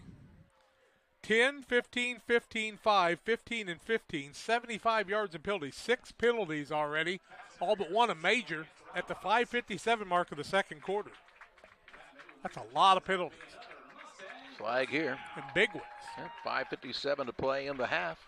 10th first down for the Mustangs. Not a lot of energy right now for Routt either. It's actually 11th first down. I forgot the one on the touchdown. Two receivers. Let's check that trips right. This time they handed off to Deeger, and he's met in the backfield by Michael Wilson. Wilson with a nice play back there. Took him down near the 36-yard line. A loss of 4 on the play. It'll bring up a 2nd down and 14. He said Michael Wilson, one of the best athletes in downstate Illinois, and you will not handle him one-on-one. He's made some big plays in this one, but he's going to have to string a couple together here. At small guard on the left-hand side trying to handle him here, and that's tough. And Wilson stands about 6'5" as well. Duke in the gun. He's back to pass. Has some time. Looks downfield, looking deep, and it's incomplete. Baptist was step for step with the intended receiver that time in McClellan. 8th pass attempt of the night, completed 5 of those 8. 3rd down and 14 now for the Mustangs. Stop the clock at the 5:13 mark, and both teams have stopped the clock a lot tonight, have they not? It's been a fairly long first half, and we're just halfway through the second quarter. They're down and 14 from their own 36 for Mendon Unity. Everybody looks at their left wrist for the play call here. It's a big play. Routt could get the ball with a lot of time left. Duke puts a man in motion, and Schaefer. He will sprint out to the right, trying to set up the screen. Has it completed. Ooh. And Deeker's got blockers out in front. He's got the first down or more. 40-yard line, 35, 30, 25, 20. Wrestled down near the 16-yard line. Deeker all the way down to the 16. That is a 48-yard pickup on the play. And a first and 10. 129 yards passing, another first down. That one, the 12th. Duke finds Deeker, and he makes things happen after the catch that time. Well-designed play that time by the Mustangs on the screen. Looks like a Marshall Falk play from years gone by. Rout's aggressiveness against them that time. First and 10, the ball is at the 16. 4 minutes, 50 seconds and counting in the second quarter. In a 20-7 game, and the Mustangs trying to add on here. They'll hand the ball off in the backfield. Ball carrier's Deeker. He's running hard. There wasn't much there, but he really pushed forward inside the 15 to about the 14-yard line. A gain of 2 on the play. It'll bring up a 2nd and 8. He'd lost yardage on one play and nothing on the second one. After 3 positives, gets 2 yards on that one, over 51 yards on the day again. 88 in the pass. Second down, 8 yards to go. Trip set to the right-hand side. A single receiver here on the left. It's Chase Lomax. Duke in the shotgun formation. Puts Deeker in motion. He will lead him out there on the little pass into the flats. Deeker with a one-on-one with the defensive back. Look out. And he's dragged down near the 1-yard line. Down to the 1, a 13-yard pickup and a first and goal at the 1. 101 yards for Deeker now. 142 passing for Duke. And a timeout going to be taken here by Routt. We'll pause as well. 3:59 to play in the second quarter as the Routt Rockets take the timeout. Mustangs knocking on the door when we come back. PCRE Real Estate and Auction is your #1 resource for buying or selling real estate in West Central Illinois. With 2 office locations, one in Pike County and the other in Calhoun County, PCRE Real Estate and Auction is the place to go when you're looking to buy or sell farmland, recreational and hunting land, residential or commercial property. See our current listings at PCRERealestate.com or call us at 217-285-5800 for PCRE Real Estate and Auction. Press Yours on You would like to wish all the area teams the best of luck this year. If you're looking to get your team shirts or just looking for spirit wear for yourself, remember Press Yours on You. We have over 1,400 square foot of retail space in our shop. Stop by and see us and check out our offerings. Business lets us help you promote your brand. Decoration methods we offer include screen printing, embroidery, and laser engraving. Thank you to everyone in our community for the support over the last 16 years. Thank you for supporting local. Press Yours on You, 506 West Wood, Camp Point, Illinois. 3:59 to play in the second quarter. It is a first and goal at the 2. So first and goal at the 2-yard line here. That's where the ball is officially set. Duke is in the shotgun. Deeker to his left, put a man in motion. Snap it back. Duke going to run back to the right. Caught the lead blocker out in front and gets another touchdown. This time a 2-yard touchdown run for Ryle Duke. And with 3:54 to play in the half, makes it 26-7 Mustangs.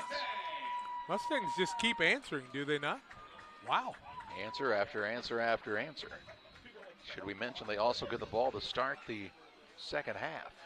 So a big defensive stop after this. Boy, this 2-point conversion would be huge, though, Charlie. You're up by 19, make it 21. And if you're out, you've got to show some kind of life in this next drive, or this game could be almost over at the half. They've run away from everybody else, especially in the second half when the game was out of reach. 2-point try coming here. Single receiver left, 2 receivers to the right. Duke now puts a man in motion right to left. Going to run the option, pitches it outside. Man goes into the end zone on the 2-point try untouched. That's Schaefer for the 2-point conversion. It makes it 28-7. Routt with the advantage. 3:54 to play in the half on Central Illinois Sports. The caring and experienced professionals at Hamilton Funeral Homes are here to support you through this difficult time. We offer a range of personalized services to suit your family's wishes and requirements. You can count on us to help you plan a personal, lasting tribute to your loved one, and we'll carefully guide you through the many decisions that must be made during this challenging time. You're welcome to call us at any time of the day, any day of the week. Visit our funeral home in person or on the web at hamiltonfuneralhome.com. Call 217-593-6517. 3:54 to play in the half, 28-7. 220 yards in offense for the Mustangs in the first half. Also their 14th first down. It's impressive. They have been impressive in this contest, and Routt needs an answer here. I'm going to tell you right now, I'm going to onside kick.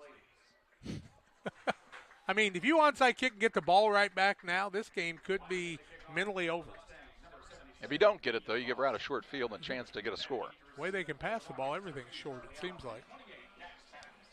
They just seem out of sync, though, don't they, today? I don't know what the deal is. Playing Saturday evening instead of Saturday afternoon? I don't know. Things just don't seem like they're clicking like they have been the first 3 weeks when really they could do no wrong for the most part. 3 guys asking the same girl to homecoming. Who knows? Moss puts his boot into this one. It's a ball that takes a bounce. The up man touches the ball. That's Gino Daniels, and then he goes back and picks it up, and it's taken down inside the 30 near the 28-yard line, and that's where Routt will start first and 10 at their own 28. 3:47 to play in the half. Waters Concrete. Tim Waters offers quality concrete for your new builds, driveways, sidewalks, patios, anything with concrete. It's Waters Concrete, ready to serve you. 309-252-1052. Mendon coaches said, let's play back and play a little prevent now, make them really have to throw the ball under. Don't want to give up the big play, is what they're saying. Trips right. Single man out to the left as Hoots is in the shotgun. Back to pass, looking for the quick pass on the right side, and he is incomplete that time for Aiden Leahy. Incomplete pass, stops the clock, will bring up a second down and 10. 7 passes completed out of 20, one of them for negative yardage. So they're throwing the ball at about 35% right now. Second and 10. 3 receivers to the right once again. Everybody looks to the sideline for the play call here. 3:44 to play in the half. Hoots calls for the snap. He fakes the handoff to Jacks, keeps it himself along the left-hand side. He's wrestled down right at the line of scrimmage. In on the stop that time, Brian Deeker again. It's a very short gain. In fact, no gain. That box did not move. It's 3rd and 10. Hoots on the day has run the ball 5 times for -11. That big sack back there was a crusher. Yes. Hoots in the shotgun on a 3rd and 10. Puts a man in motion. Looking for the screen. Has it set up. Mendon Unity's defense right there to make the stop. Ball comes loose. They'll say the man was down. It's Aiden Leahy. So he catches and runs to the 30. A gain of 2 on the play. It'll be a 4th and 8, and Mendon Unity wants to call the timeout to stop the clock with 3 minutes, 4 seconds to play in the half. They want the ball back and try to get another score before the end of the half. 3:04 to play in the half. 28-7 is the advantage for Mendon Unity. We're back with you after this. This is Alexis, nurse practitioner. This is Dr. John Olson. He is the best neurosurgeon. Well, I paid her to say that. However. Many of the patients that Alexis sees, we talk about that day, and we're able to collaborate real time on the patients. Having another provider that's not a surgeon work with the surgeon, I think you get the best of both worlds. If you have any neck or back pain, come see us in the Spine Center.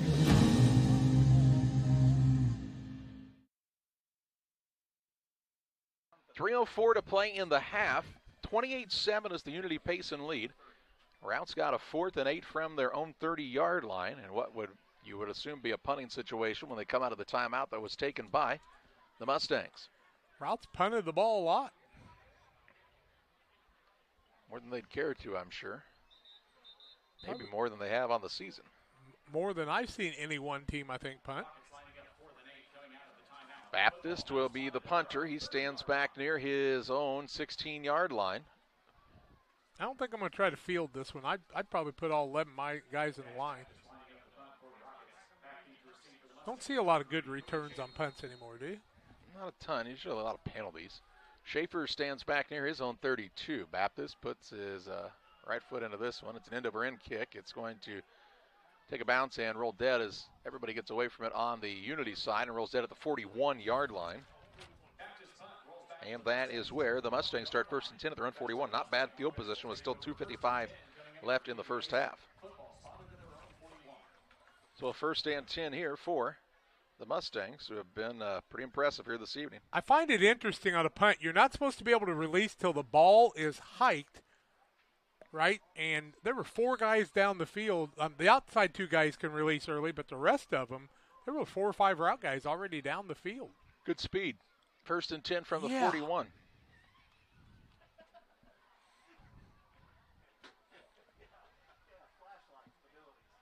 Single receiver to the left, trips to the right. Duke in the gun. 5 seconds on the play clock. He's back to pass. Sprinting out to the right. He will throw toward the sideline and out of bounds. Incomplete pass will stop the clock at the 2:50 mark. It'll bring up a 2nd down and 10. 11th pass of the ball game. 7 completed for 142 yards. Brian Deeker has got 101 yards in 4 catches. When he catches, he goes a long way afterwards. Good player. They've set up those screen plays a couple of times. Might be time for another right here. 2:50 to play in the first half. Back to pass.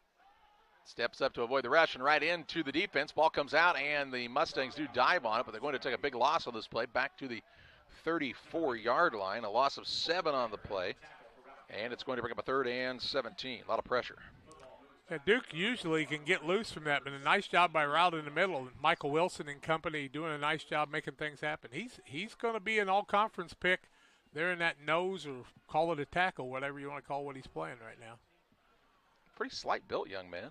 Yep, but he's 6'5" and strong and fast. Quick. Yep. Duke in the gun on a 3rd and 17. Back to pass. Rolling out to his right, avoids the rush. Now coming back to the left, avoids it again, still on his feet. Looking for daylight, gets up past the original line of scrimmage. Up near the 43-yard line, picked up 9 yards on the play. And it's going to bring up a 4th and 8. I think still a punting situation, but much better than it could have been right there.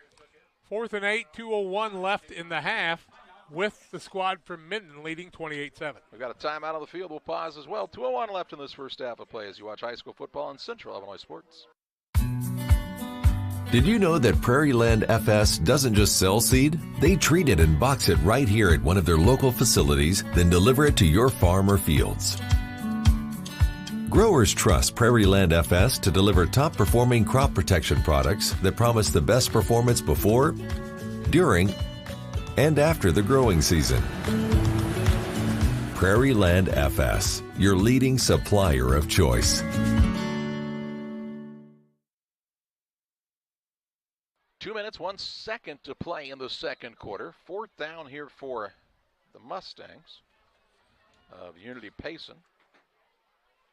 After the timeout, they'll come out in punt formation. Partying at Jersey's tonight in Oktoberfest. Stop by. Deeker will be back to punt. He stands near his own 29-yard line. Back to receive the punt is Cohen Hoots for Routt. The snap gets to Deeker. Comes the pressure. He does get it away. Hoots will come up and take a look at it, and now the ball will bounce. Man needs to be down if you're the Mustangs, and they will. Takes a favorable bounce for Routt, and it's down near the 32-yard line, and that's where the Rockets take over 1st and 10 at their own 32. Still 1:52 to play in the first half.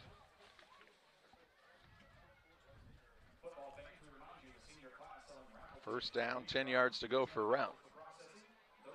If they could figure out a way to get a score here, it would be huge.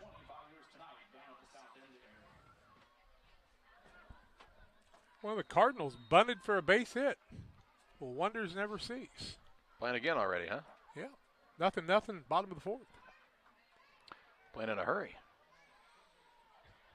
Gotta wait and play again tomorrow. 5th game of the series tomorrow.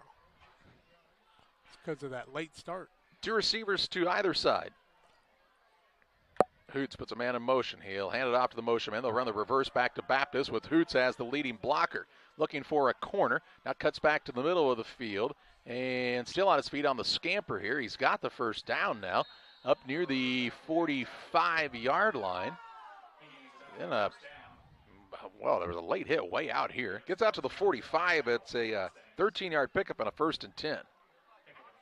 Now, looked like there was a late hit when that play was well over. Was that Baptist? It was Dax Baptist, yes. So a 1st and 10 for Routt from their own 45 now. A little trickery there. Hoots in the shotgun. Back to pass with 4 receivers. Has some time. Now the defense gets to him. He throws it downfield looking for Leahy, and Leahy is hit at the 50. Wow. Completed to the 50-yard line. A gain of 5 on the play to bring up a 2nd and 5. Ryle Duke in on the stop. That was a hit, was it not? He popped him pretty good that time. 2nd and 5 from the 50. A little worried about the helmet coming in there that time. Happens. 57 seconds to play in the half. From the 50, Hoots trips left. Back to pass. Feet under him. Now throws it, lofts it up, looking for Baptist on the deep ball. He catches it, and he is inbounds at the 26-yard line. A gain of 24 on the play, and it'll be a 1st and 10 from the 26. Routt picking up chunks in a hurry now. First down, 7th of the ball game. 108 yards passing now, 23 attempts for Hoots. They're moving it downfield quickly here. 43.5 seconds to play in the half, trying to get a score. And we are going to see a timeout called for. What was the scoop with the man down on the sidelines there? That was Hoots. Hoots with the flop? Oh, okay. I was going to say, I'm not sure about that. Well, if they stop it due to an injury, he's got to come off the field. Yep, that means they got to put the other quarterback in, which would be Creviston's son. Yeah, Kellen Creviston is standing near the sideline looking like he might be coming into this game.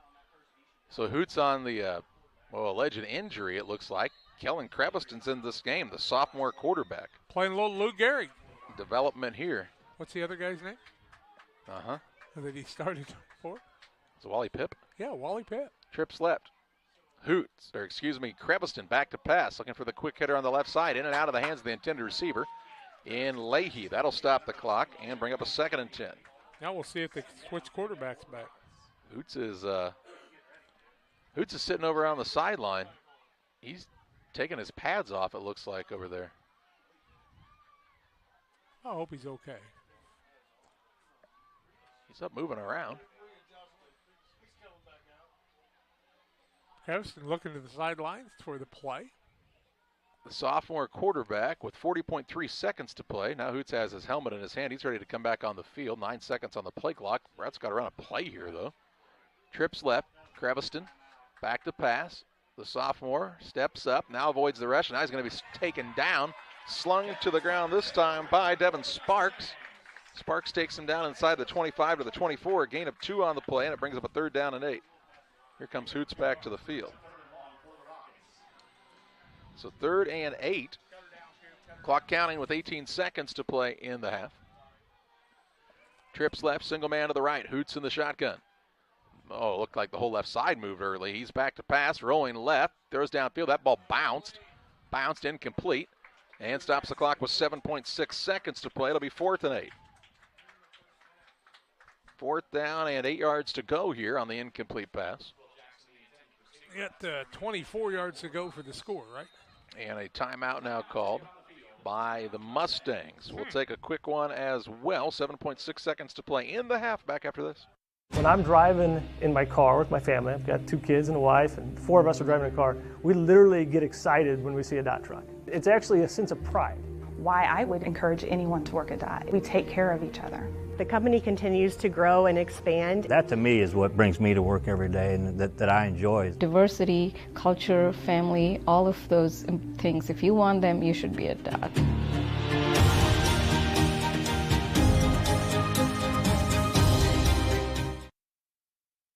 .6 seconds to play in the half.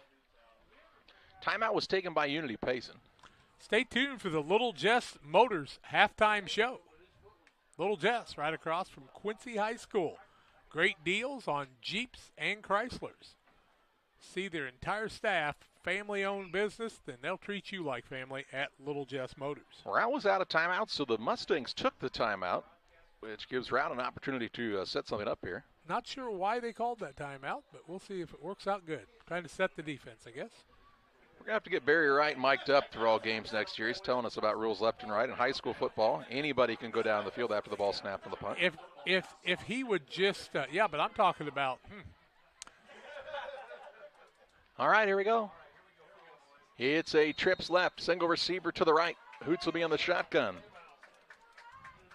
They've got to really go probably for the end zone right on this play. Back to pass is Hoots. Pressure picked up. Throws down the middle of the field, and it's incomplete. 2 seconds left. It'll be a turnover on downs as there's no flags on the field. The Mustangs could take a quick knee and head to halftime. So a quick knee will end this first half. The Mustangs will also get the ball to start the second half of play, and they're in control of this one, 28-7 on the Trucks scoreboard. 2 seconds left in the half. And I saw the Steelers run a fake knee one time and then a touchdown pass. That was against the Cowboys. I'm pretty sure that was Santonio Holmes on the reception. But they're just going to take a knee here and kneel it out. Probably the smart play. We head to the Little Jess Motors halftime show. 28-7. The Mustangs trying to give the Routt Rockets their first loss of the season. We'll talk about halftime stats and more after this. Here at Little Jess, we value hard work, dedication, integrity, and leadership. We have a respect for heritage and tradition and believe in the pursuit of building legacies, breaking records, and putting forth award-winning results. That's why supporting schools and local teams is one of our favorite and most exciting parts of our business. For over 7 decades, we strive daily to use those same values as a foundation to meet our community's automotive needs and support our future generations. Little Jess Motors, serving our community since 1969. Catch all the action at Jersey's Bar and Grill in Camp Point. Central football games every Friday on the big screen. 7 TVs to catch every NFL game all season long. Come enjoy a nice afternoon on the patio or listen to some live music on the weekends. Queen of Hearts drawing every Wednesday at 7 o'clock. Rain City Addiction on the patio on September 3rd at 7 o'clock. Bags Tournament September 11th at 2 o'clock. Our Oktoberfest celebration will be September 17th with the Robert Sampson Band at 7 o'clock. Car show same day from 12 to 3.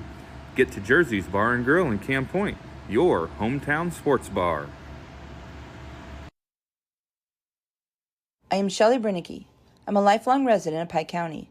Pike County is a part of me, and I am distressed by the serious clerical and financial issues of the county right now. These clerical issues affect all county residents. It will take transparent communication and hard work to solve them. As county clerk, I would research, learn, and know the duties of the office. I'm conscientious, meticulous, and dedicated. I believe Pike County deserves the best in their elected officials, and that best can only come from a servant heart. Vote Shelley Brinicki for Pike County Clerk. Paid for by Shelley Brinicki for Pike County Clerk. When choosing internet and Wi-Fi service to meet your family's education needs, it pays to do your homework. You'll learn that Cascom, with fast, reliable speeds up to 1 gig, powered by whole home adaptive Wi-Fi, is the right choice. School has changed, and so should your internet. Contact Cascom and upgrade to the internet speed and whole home Wi-Fi your family needs. Welcome back on the Little Jess Motors halftime show. 28-7 is the advantage for the Unity Payson Mustangs on top of Jacksonville Routt at the halftime break, and Jack's got a breakdown of all of your first half stats. Well, let's take a look at scoring first. Brian Deeker from 11 yards out at the 9:41 mark of the first quarter play. The run for the 2-point conversion, no good. Mendon Unity led it 6-0. Routt would come back.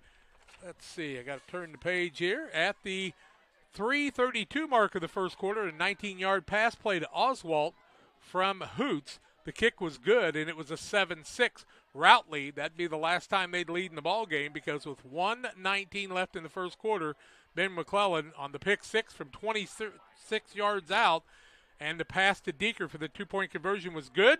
It was 14-7 Mendon Unity at the end of the first quarter. Mendon would double the score in the second quarter with 9:42 left in the first half. A 1-yard run by Ryle Duke. Run failed. It was 20-7 in favor of Mendon Unity. Then Duke on a 2-yard run at the 3:51 mark. Run for the extra point by Schaefer was good. 28-7, and that's our halftime score. This is the Little Jess Motors halftime show. We'll take a break. Individual stats come your way at halftime on Central Illinois Sports and the Little Jess Motors halftime show. Hi, this is Clint Weir. As a law enforcement officer, you trust me every day to fight for justice and seek the truth.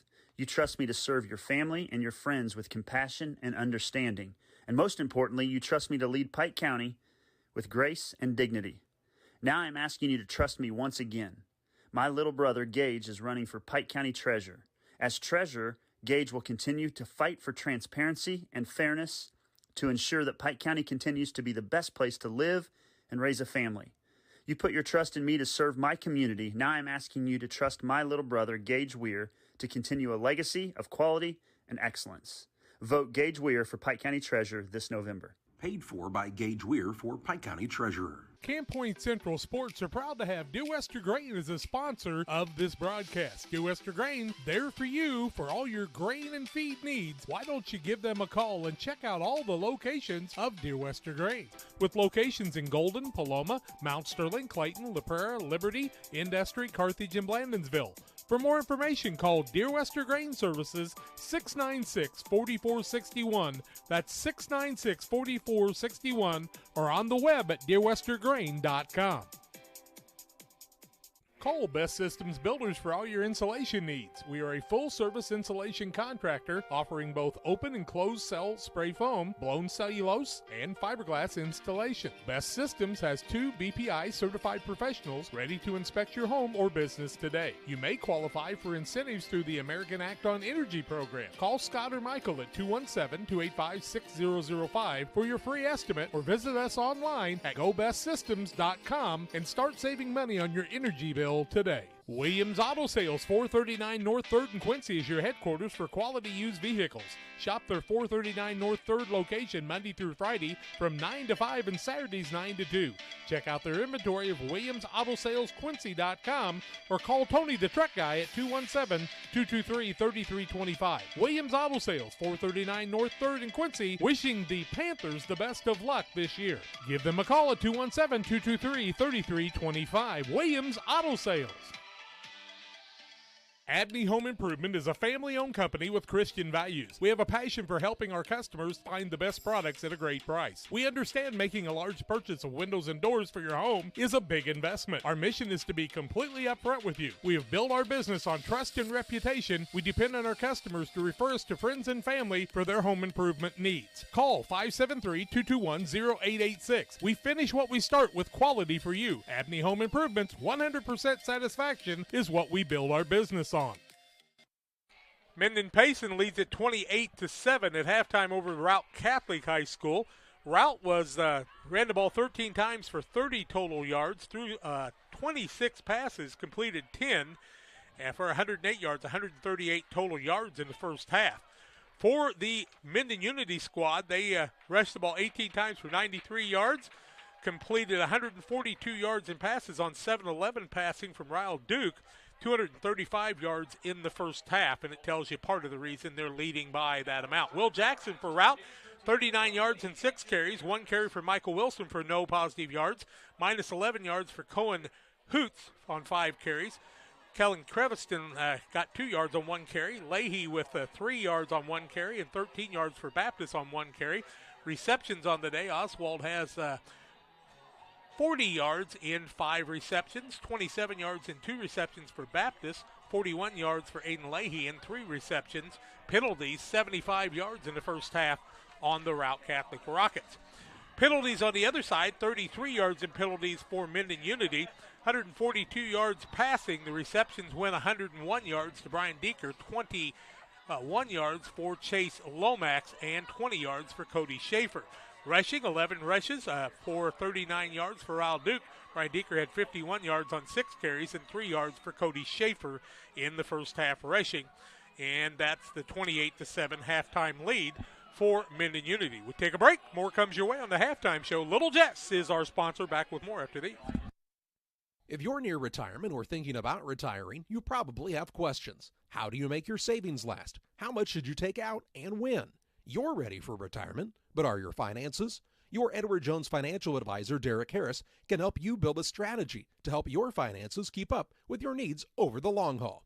You've done what it takes to get there. Now it's time to make the most of retirement. Stop by the office at 1891 Main Street in Quincy, Illinois for a face-to-fact appointment. Edward Jones, Making Sense of Investing, member SIPC. Time to be thinking about tax planning. You can count on Illinois FBFM for accounting, consulting, and tax preparation for farmers and businesses in Pike, Brown, and Adams County. Phone 217-593-7233. That's 593-7233. Illinois FBFM can take care of your farm accounting needs. Get your accounts in order for this tax season. Contact Jesse Shootman, Emily Carlson, and Brad Wellman. Illinois FBFM in Camp Point, working for you. Few things compare to Camp Point Central's fans' dedication to the Panthers. The same can be said about Channel and the farmers they serve. You see, unlike other seed companies, they don't have salesmen. With Channel, you get the advantage of a dedicated Channel seedsman, a trusted year-round advisor who can provide the right recommendations for your fields. It's their hands-on approach that truly sets them apart. Customized service, expert advice, elite seed management products. Find your Channel seedsman at channel.com or contact local district sales manager Matt Hughes at 217-242-8852. Did you know that PCRE Real Estate and Auction now offers a full-service auction alternative? Farmland, residential real estate, commercial real estate, estates, guns, antiques, farm equipment, and commercial equipment are a few examples that the experienced auction team is ready to assist you with. Our team can make the auction experience less stressful and smooth. Check out our next auctions at our new auction location at 500 Piper Lane in Pittsfield, or call 217-430-2985 and speak with Jason Duke to learn more. It's time to say Pepsi, please, at your local county market. Refreshment Services Pepsi and County Market, your best value for delicious drinks to get ready for every game. Stop by your local county market to pick up your favorite Pepsi products today. Stock up for your next family get-together. Refreshment Services Pepsi and County Market for the best price around on all your Pepsi products. You love them and they've got them at County Market. Stop by today and say, Pepsi, please, at your local county market. The Farmers National Bank of Griggsville, with locations in Griggsville, Mount Sterling, and Pittsfield. Maybe you ask, why choose Farmers National Bank of Griggsville? The answer is simple. Local people, local decisions, and local commitment with local investments. We have many products and services to meet your needs. We invite you to find out more about us. Go to fmbgriggsville.com and explore all the services we offer. Visit any of our 3 friendly locations in Mount Sterling, Griggsville, and Pittsfield today. The Farmers National Bank of Griggsville, local people helping local people, member FDIC. It's a 28-7 halftime lead for the Unity Payson Mustangs on top of Jacksonville Routt on the Little Jess Motors halftime show. Little Jess Chrysler, Dodge, Jeep, Ram in Quincy, Illinois, the place to go for your next vehicle purchase. Their staff is committed to making the car buying process simple and making sure each customer's needs are met. Learn more at littlejessmotor.com or stop by and see them at 3431 Main Street in Quincy. Well, a stop on the defensive side to start the game. The Mustangs got their first score. Routt came right back down the field, took a lead of 7-6, but then a pick six by the Mustangs and several consecutive touchdown scoring drives and a couple that started at their own 14-yard line.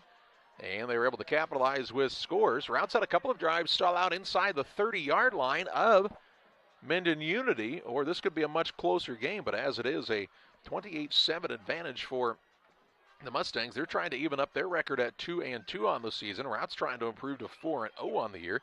They've got a date next week with Camp Point Central at 1 o'clock in the afternoon at the Routt Catholic Field.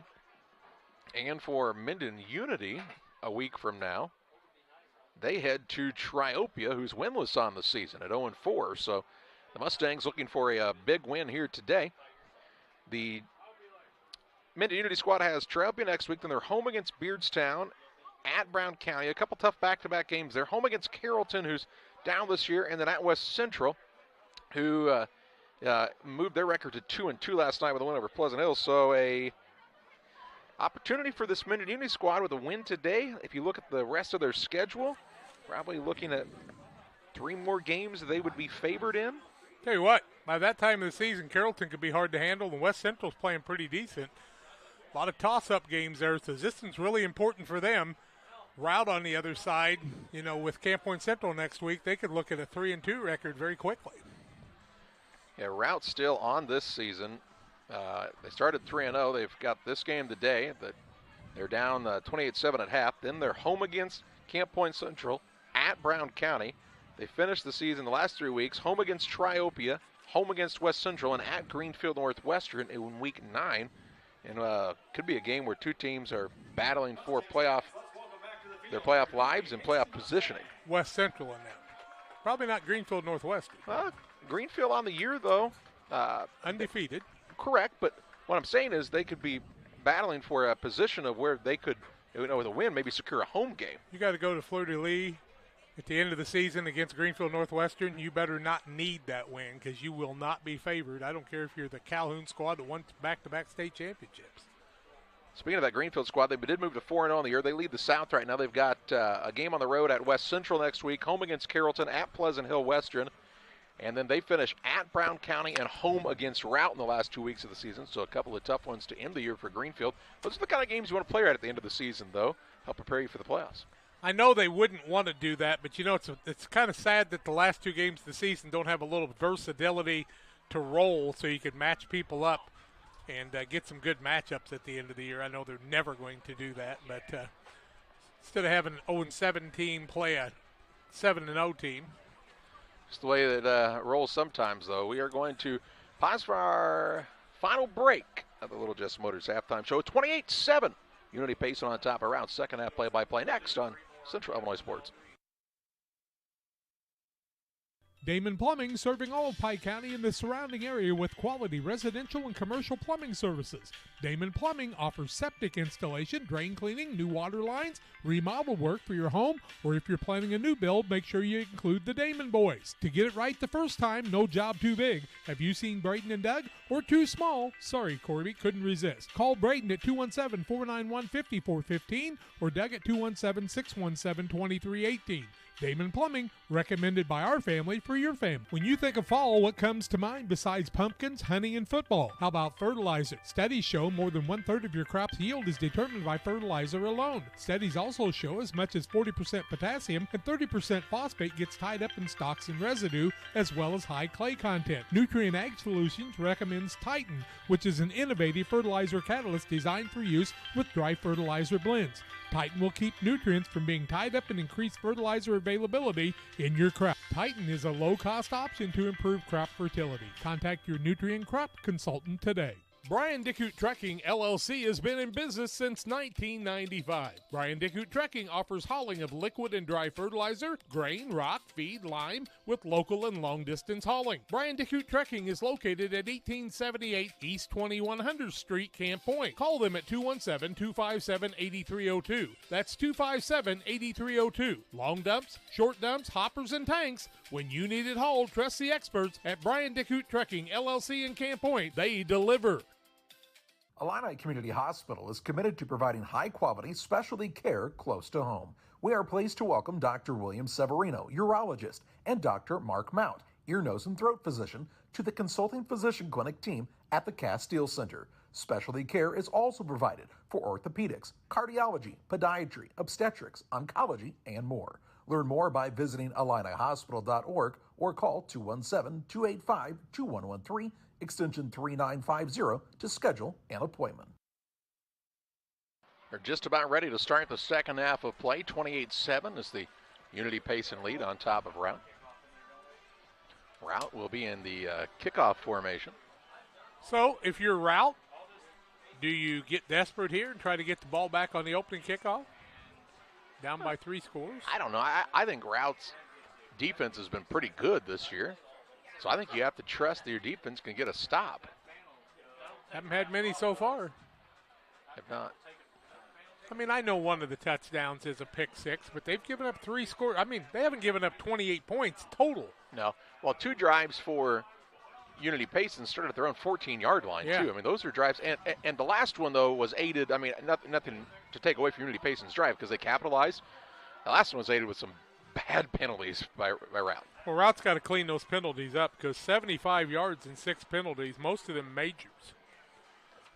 A couple personal fouls. One of them's a face mask. I mean, that happens. Yeah, true. Oswald's got it teed up. They're waiting for the Mustangs to take the field on the return team to get ready for the second half of play. You know, the way he's put up there, and I've seen many kids doing this, I've heard referees say you better have that covering over your knee if you're playing the game. And he's got his pants up above the knee, cut off there with no pad on him. If he's not wearing the pad, he actually can't be on the field. I mean, knee pads have to be worn the entire time, and if you would play a play without a knee pad, you have to come back out of the game, replace the pads, and then come back in. You have to take at least a play off. And he kicked it out of bounds. It goes out of bounds near the 10, and they'll take the ball up at the 35. Well, this squad from Mendon Unity. Big thing about that, and we saw Central do that a couple times last night, is you take away the opportunity for the other team to fumble on a hard hit and getting good field position. So 1st and 10 for Mendon Unity, just underway. How come the clock started? Nobody touched the ball. Trying to get this thing over with, Jack. Hey, we lost 4 seconds. They'll be the difference maker. We're 4 seconds closer to supper at this point, ladies and gentlemen. And you would be buying where? Brian Shoemaker picking up the tab at Texas Roadhouse, I think, after the game. For everybody. Everybody in the press box. Wow, what a guy. Trips left. And off. No, Duke's going to keep it himself, running back to the right-hand side. And this time it might have been a bad decision. The ball comes loose. And who's come up with the fumble here? It is Raul Duke. Fortunate to fall on that one at the 35. No gain, no loss. 2nd and 10. I think that time the play was actually set up fairly well on this left side. And Duke had some sort of a read where he thought he could pull it and find a seam on the right. That 4-man front for Routt doing a nice job of bottling him up there. Trips left. Duke in the shotgun. Deeker stands to his right. Now they put Deeker in motion. They pitch it outside to him. He cuts back, makes a man miss, and it's going to be taken down for a 1-yard loss. Good tackling by Routt. They've come out inspired here. It'll bring up a 3rd down and 11. Well, they've got a sense of urgency here, and they need to have. A lot of ball game left, though. Lots of ball game. Ton. 3rd and 11. Duke in the shotgun. He will throw a quick pass, and that is a backwards pass. And where it goes out of bounds is where it'll be, because that pass went backwards. So the ball will be set all the way back down near the 22-yard line, it appears. That's a loss of 12 on the play. And this is going to bring up a 4th down and 23. It was a lateral pass, and it went way in the backfield. Cleared the intended receiver by a lot over the top. Almost hit the bull. So Routt's defense gets the stop they were looking for to start the second half. And the Mustangs punting on their first drive. There's a good punt. Going to head toward the sideline. Routt's man now will pick it up. This is Hoots. Hoots across the 40, 45-yard line, and is tripped up, taken down near the 48, and that is where the Rockets will start 1st and 10 from their own 48-yard line. Good field position as well. 1st and 10 with 10 minutes, 34 seconds to play in the 3rd period. Always good to hear the sponsors were listening, you know. Thank you, Rodney. Little Jess Motors. Bunch of good folks there now. Taking good care of my family. They'll take care of yours. That's how we got here today, wasn't it? That's right. The Renegade. 1st and 10 here for Routt. High snap to Hoots. He gets the handoff off. That's to Jackson. Jackson with the head of steam. Taken down near the 46-yard line. Gain on the play up 6 yards. Should bring up about a 2nd and 4. 7 carries, 45 yards for Will Jackson now. I like how Routt started the second half. 10-10 and counting in the 3rd period. They said this game's not over quite yet, kids. No, they can put up points. 2 receivers wide to either side. They will hand it off again to Jackson. He's taken out of the backfield. Ball comes loose, and the Mustangs have it. The Mustangs have recovered the fumble. Big play. They recover it back near the 47-yard line of Routt, and that is where the Mustangs took over 1st and 10. Who was in on the stop? Who had the initial hit on that? 9:58 to play. Klauser's the man who ended up with the ball, but man, somebody popped that man and popped that ball out. What a job by the interior line and the linebackers of Mendon that time.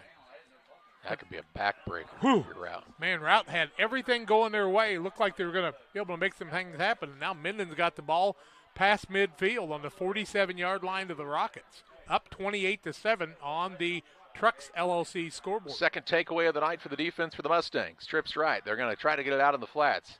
Man is going to make the catch. Ooh, look out. Shaper. Shaper trying to get to the sideline. He'll be taken out of bounds near the 30-yard line. A pick above 17 yards. And another first and 10. 9 minutes, 47 seconds to play in the third. Schaefer with a catch and scamper. Route Duke does a nice job of delivering the ball to his receivers in a place they can catch it with some momentum moving forward. But they make things happen after the catch, and that is the 15th first down of the ball game versus 7 for Route. No, but that timing is so important that they're not waiting on a ball ever, because then you've got the momentum already. He's grown so much from last year to here.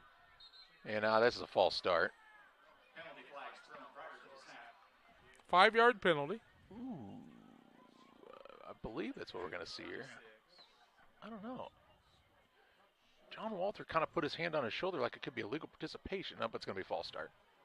And it'll be a 1st and 15 to the 35. He's been having trouble with that shoulder. Well, they could have microphones on talking to one another, too. I'm not sure. Ooh. That's advancement, isn't it? We went to the Hannibal-Troy game last Saturday. They had the referee mic'd up. Used to do that at Sherrard when Pat Elder was there. It actually was pretty nice. Yeah, kind of cool. Know what was going on. Duke in the shotgun. He's back to pass. Keeps his eyes downfield. Steps up now right into the rush and is going to be taken down for a big loss. Hangs on to the ball. Wilson, one of the guys in on that.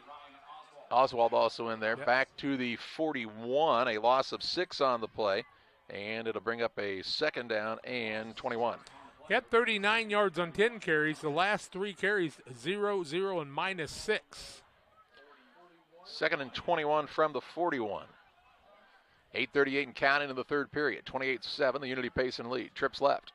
Rout's going to lose about 4 or 5 minutes because of that fumble, though. Rout's defense is playing really well, though, to start this half. Back to pass is Duke, trying to set up the screen. Now he's got Wilson right on his backside, gets the pass out, and it's caught by Schaefer. What a catch. Near the 25-yard line, a pickup of 16 on the play. And this will bring up a 3rd and 5. What a catch. Wow, way to make a bad situation into something a little more manageable. 3rd and 6, in fact, we'll call it. So impressive. 3rd and 6 from the 26. 4 down territory, though, Charlie. 7:48 left in the quarter. Yeah, Schaefer has shown, man, he's got some really, really good hands. He's just a junior, 5'11", 170-pounder. Duke in the shotgun. There's some, bad news, Margaret. There's lightning to the north. And I think we're about to be in a lightning delay. Supper's going to be late, Mom. Have you ever heard us do rain delay broadcasts? It's really great. There's lightning, and, it's interesting because... Could have been fireworks, just like it was at Greenfield that night. I don't know. I feel like you should have some sort of a lightning detector that tells you how far away that is, because I'm going to guess that's not really that close to us on the radar.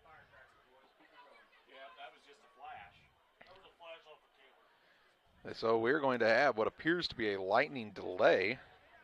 If that's true, it'll be 30 minutes. Partly cloudy. Don't see anything. I'm looking on the radar right now.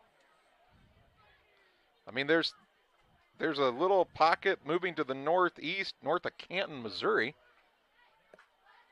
There's not a lot close to here. That lightning is not close to our location, but we're going to be in a 30-minute lightning delay, it appears. 7:48. And there was literally like one flash of it, by the way. Well, the Mendon guys are still on the field. Everybody's still on the field. Rout's guys haven't left the sideline yet. The chain gang thinks we're going to have a lightning delay. Barry Creviston and Matt Woodworth are out having a discussion. And I don't know that there's I mean, if they've called the delay for lightning, there's not a lot to discuss, right? It's not like you can be like, you know what, so let's both you guys agree to stay out here now. Just so you understand that storm, it's north of Canton, is Missouri. North of Canton, but it's on the tail end going by us. But there's another one coming if you wait too long. And that one coming at about, that's about 1:48 in the morning. I think we'll be okay. If we're still there at 1:48 a.m. I'm going to Shu's house. He doesn't even have a house. He's homeless. They're going to have a lightning delay here at the haven't had this much fun since I was in Princeton, Illinois for 4 lightning delays in a row. Mustangs field. And what are they going to do? Well, you wouldn't leave them standing out on the field if you're worried about lightning, would you? Well, where's Routt going to go? All of them are going to go into that ambulance over there. It's kind of like a college prankster. Routt is headed off to the north end of the field. Is there anything down there? Big tree. They're going to go stand under a big tree down there.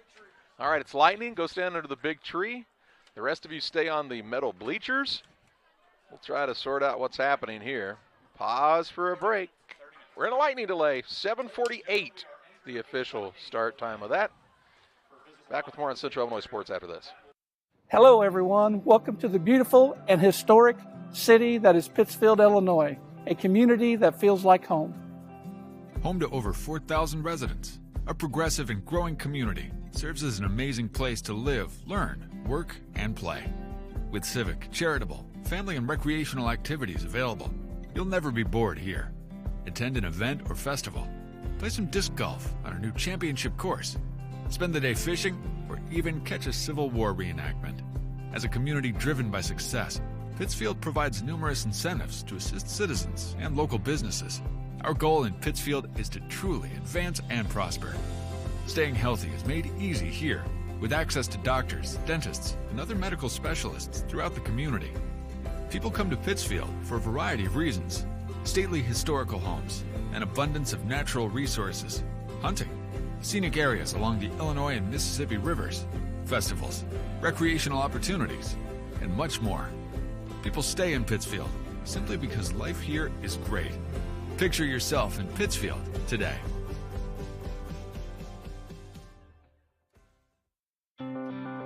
At Logan Agri-Service, we consider it a badge of honor to be recognized as one of the larger independent suppliers of crop protection chemicals in the Midwest. We've worked hard for years to provide you with the access to the best herbicides, insecticides, and fungicides from top manufacturers because we know without you, our local farmers, we wouldn't be here. When you have questions, call our local experts to discuss what works best for your fields and your situation, or visit us online at loganag.com. Serving agriculture since 1962.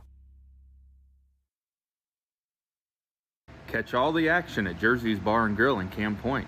Central football games every Friday on the big screen. 7 TVs to catch every NFL game all season long. Come enjoy a nice afternoon on the patio or listen to some live music on the weekends. Queen of Hearts drawing every Wednesday at 7 o'clock. Rain City Addiction on the patio on September 3rd at 7 o'clock. Bags Tournament September 11th at 2 o'clock. Our Oktoberfest celebration will be September 17th with the Robert Sampson Band at 7 o'clock. Car show same day from 12 to 3. Get to Jersey's Bar and Grill in Camp Point, your hometown sports bar. I love working in spine care because when patients get better, there's no better feeling than that. We both, Alexis and I, take a lot of time listening to their story, which is important so the patients know that we are caring and are thinking about them and not just about their back or just about their neck. You start with the story, you add the exam information, and then you come up with what's causing this problem, and then a treatment plan.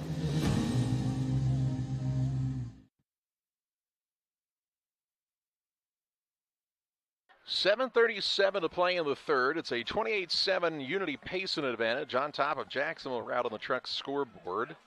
We are now 5 minutes into the lightning delay, and it's been an exciting 5 minutes so far. Literally, there's people still standing around.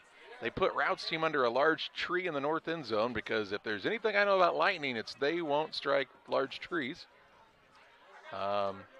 Actually, Jack, a week ago when we went and watched Hannibal and Troy play at Troy, we had a similar situation that was just as they were getting ready to start the second half. They went into a lightning delay and cleared the stands.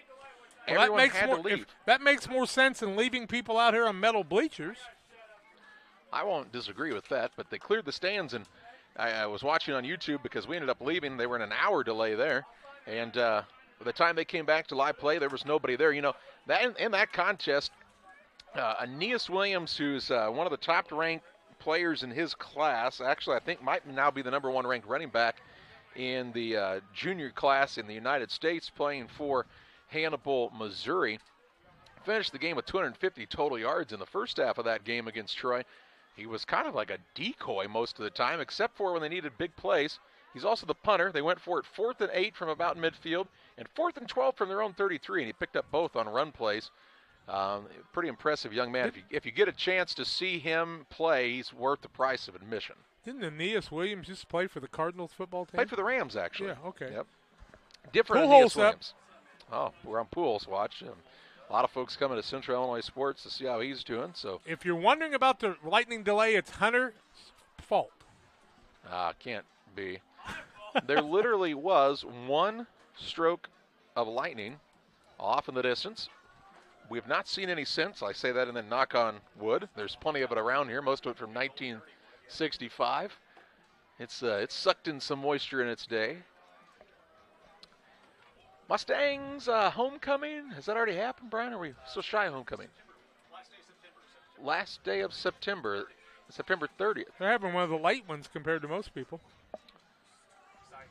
I like what I've seen. I haven't gotten the chance to see this Mustang group in person, but I like what you see there, and they're an aggressive group on the defensive side.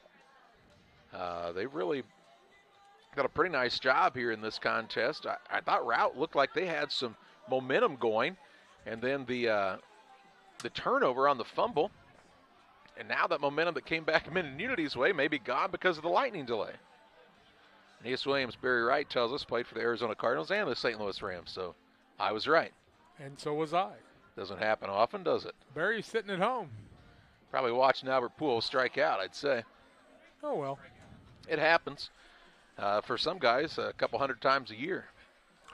What do you think about the rule changes coming to Major League Baseball for next year? You're an old guy, so I'm sure you hate them. You know how I feel about rule changes. First of all, the one where you have to pitch to 3 batters, they needed to get rid of that a long time ago. I actually like putting the guy at second in extra innings. I heard they were going to get rid of that rule, actually. Yeah. What, the 3 batters? 3-batter minimum. That's the dumbest rule ever, and it cost a lot of people who are specialists some pretty good money because a lot of those guys used to get paid pretty good cash for taking care of that.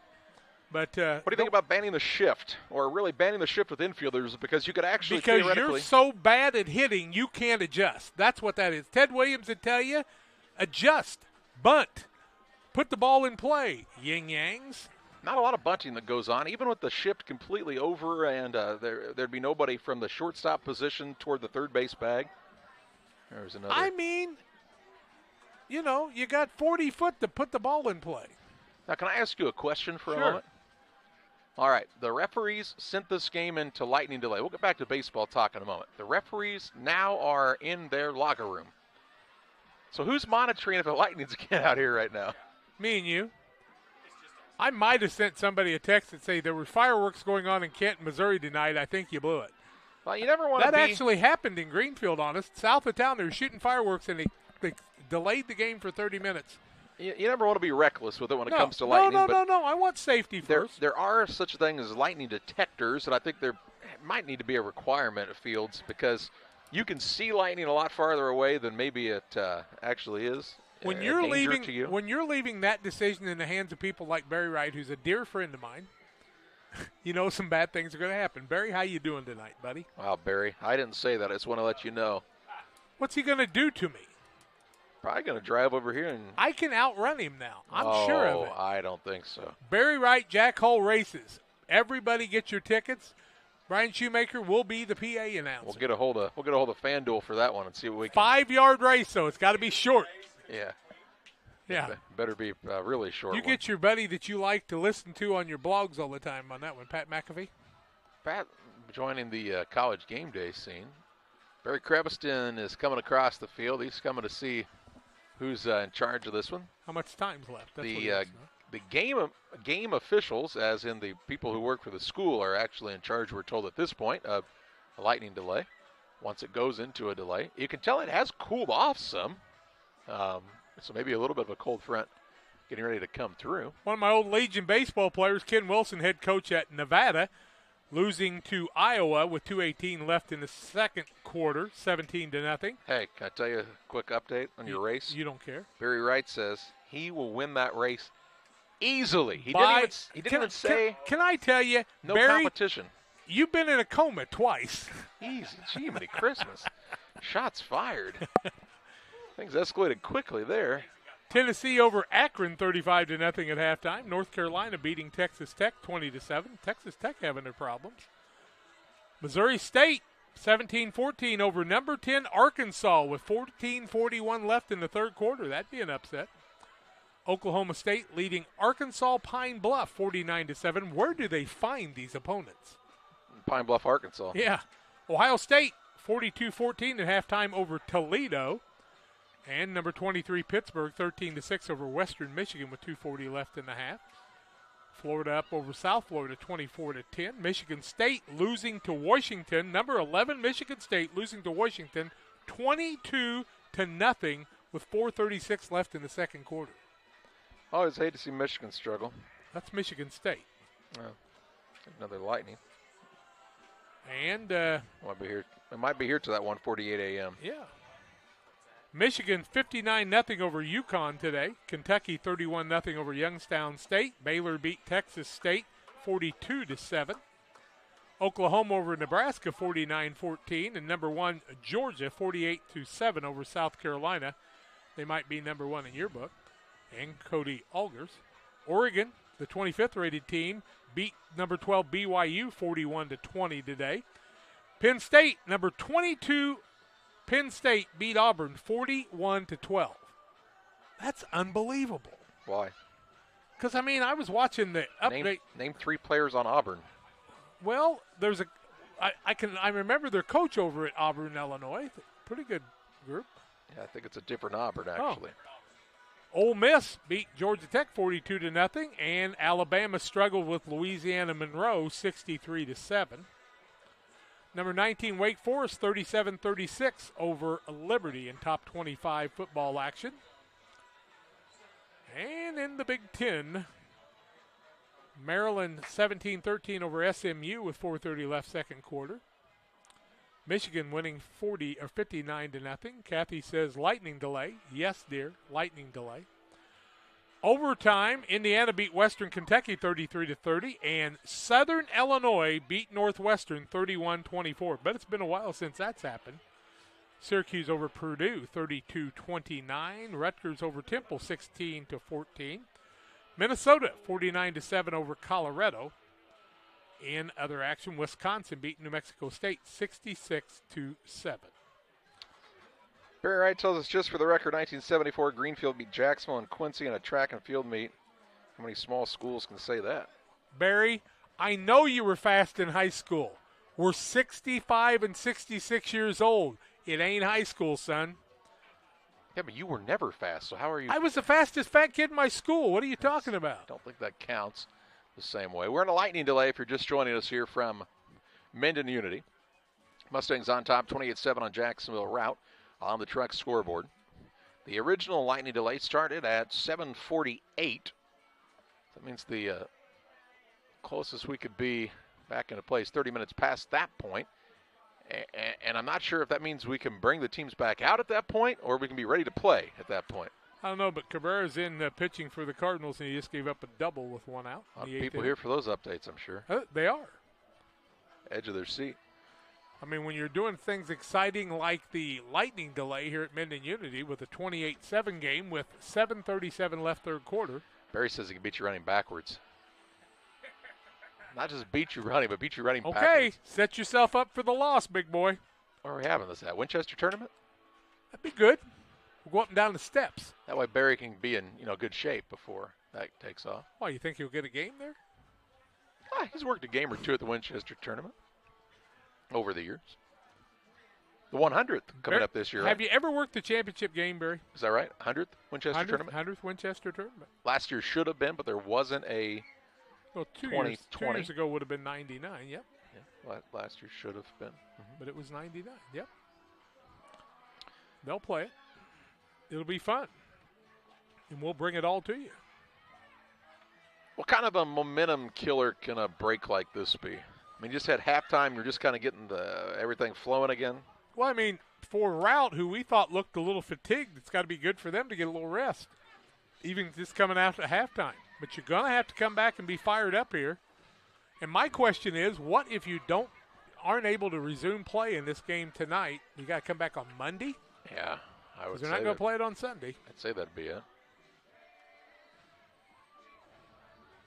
Yeah, I don't really know how that would work. I would say these schools will be playing in fresh Routt doesn't play ball. till Saturday next week, but what if you had a Thursday night game? And trying to find officials, even on a Monday night. It's definitely cooler out at the moment. Oh, it's Quintana. It's not Tuckaburra. Quintana's pitched a heck of a game. Just insulted the poor Can you man. imagine? We've had two pitchers tonight that both have pitched into the 8th inning. Who's we? Oh, me and the Cardinals. Oh. I signed a contract with the Cardinals once. Did you? Yep. They just wouldn't sign it and send it back. Never heard that one before. Uncle Denny. Just a few thousand, say 47,000 people at Busch tonight. Probably about a quarter of that here. So what's your prediction? Does Pujols hit 700? I think he will. 2 more, and how many total games left? I think there's 16 after tonight, maybe. Barry Wright says this game could be terminated, and it could be the final score if you're not able to play. You know, that's what Triopia did with Central when a game was out of reach like that. It's not necessarily what I'd call out of reach, though. Yeah. 28-7, it's a lot. The way Routt can score, and the way they have scored on the season already. But they haven't done it against Mendon tonight. I bet you have to have a long discussion before that happens, and I bet you'd have some yelling. You'd have a heck of a disagreement. Who makes that decision? I'd say your officials. I'd say we're going to be here a while before that kind of choice was made. And at this point, we are about 20 minutes into our lightning delay. That's good news. There's 7 minutes, 37 seconds left on the third quarter clock. It's 3rd and 6 for Mendon Unity. Should we bring the officials back with blindfolds on so they don't see lightning, or have them all look to the south? Well, and I think, again, you're all for they're doing their job. You're all for everybody's safety. However, there's a lot of times where, I've always referred to as heat lightning occurs. Is that lightning less dangerous than lightning that accompanies a storm? I don't know. I'm not a lightning expert, actually. Brent Clare's not too far from us. He's kind of a lightning expert. He lives over at Ursa. That ball's hit pretty hard. What a catch. Newbar? I think that's that young kid, isn't it? DeLuzio? He's DeLuzio. He's a DeWinner. Nice catch. We've had a lot of center fielders for the Cardinals this year, Probably more than I can remember in a season. I cannot remember this many center fielders for the Cardinals in one season. Let's see who's played. Bader. Carlson. O'Neill. DeLuzio. Edmund, I don't think he's played I think center Edmund's field played center field for a little bit. I don't think he played this year. DeLuzio. At least those guys. Oh, I think there's been more. Oh, since you said it, I guess it could be true. Kukla Fran aren't there, but here comes Ollie. You have no idea about that, do you? Kukla Fran and Ollie. Talking about. Yeah, that used to be on kids' TV. We're talking to Quintana. We do play-by-play. It's a lightning delay here, but luckily there has been no rain. And Jake Hall's going to be looking to the left, out to the north, to see if there's any more lightning, because we don't want to see it. Pretty unusual for the manager of the Cardinals to go out and talk to the pitcher and leave him in. He might have given him one of those Bob Gibson things. What are you doing out here? What was the guy's name that we got from Boston a few years ago? It was kind of tough to take out of a game. We got from Boston? John Lackey? John Lackey, yeah. Come out, take him out, and you'll have to get a wrestling match. Well, we are officially 20 minutes in to the lightning delay. 10 minutes left, we think. We don't know if that clock started over or not. Did you put an official clock, lightning clock, up on the scoreboard? And where's the countdown clock, Brian?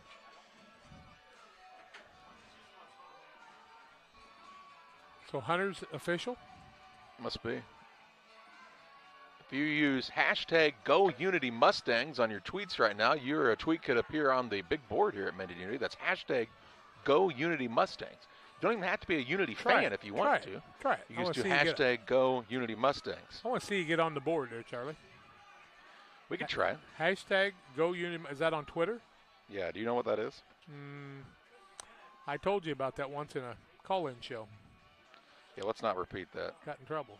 Our hashtag was what? #GoUnityMustangs? Yep. A former Cardinal catcher is up to bat for Cincinnati. Do you say Romine? Is that how you say it? Let's hope he hits like he did for the Cardinals. What do you think, Jake? Jake Hull on the camera tonight. Just finished baseball, basketball season right around the corner, and he's anxious. He's ready for that to go. Junior high girls basketball starts pretty darn quick. Hashtag #GoUnityMustangs. You can do one. You can tweet right now. Hashtag #GoUnityMustangs with your message appropriately. Hopefully an appropriate message. You could say things like, "Happy birthday, Brian Shoemaker," even though it's not his birthday. He has the microphone, so you will listen to every word he has to say at this point. Take that home and try it with Diane. Yeah. You know how that works out there, pal. Our new resume time is 8:30. Bob Ray said he's glad he didn't have to fill 30 minutes last night. He said it was the longest hour and 45 minutes of his life just spending time with me. Now, Bob Ray did a great job last night, as did Brian Shoemaker the other day. So the teams can retake the field at 8:30. Now, Routt's players, I think Mendon's kids are in a locker room. Routt's players are under a big tree. What kind of a tree is that at the end zone? Oak? Metal. It's a big old tree. Metal tree. They're under an AT&T or Verizon tower. Maybe safe from signal around here for the most part. They are being cautious here in the lightning delay. 8:30 will be our new restart time. So what we're going to do, we're going to step aside from the mics here until about 8:25. Because quite honestly, I'm going to tell you this, Jack and I are not all that interesting. I had a couple stories I was going to tell. And that's why we're stepping away. Play will resume. You're about to see it on your screen. Well, this is how things work. I mean, this is like high quality Don't stuff. You dare go away. Yeah. Play's going to resume. Looky there, a little drag and drop, a little in the middle of your screen. How's that look? Play's going to resume at 8:30. We'll be back.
With you here on Central Illinois Sports, 7:37 to play in the third. It's a 28-7 advantage for Unity Payson on top of Routt. The players will be allowed to retake the field for warm-ups here in about 2 minutes. We'll wait and see how long the officials want to give both teams to warm up. Theoretically, it takes 3 minutes to warm up after halftime, so I don't know why it would take longer than that now, but we'll see.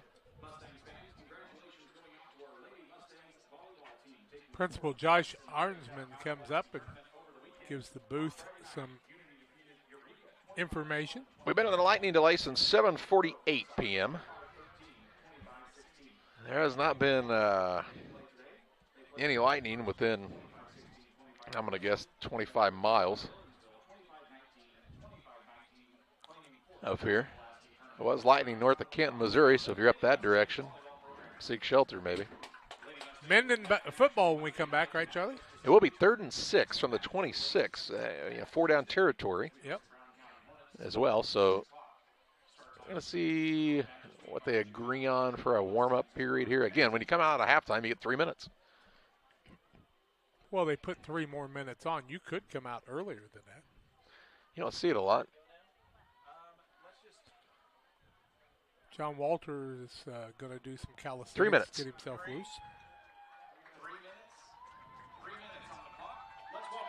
That's what I like to see. 3 minutes will be on the clock, and we'll be back to action. You want to recap what's happened so far, scoring-wise, in this game, real quick for us? Let me do that for you. Of course, we started the contest out at the 0-0 score.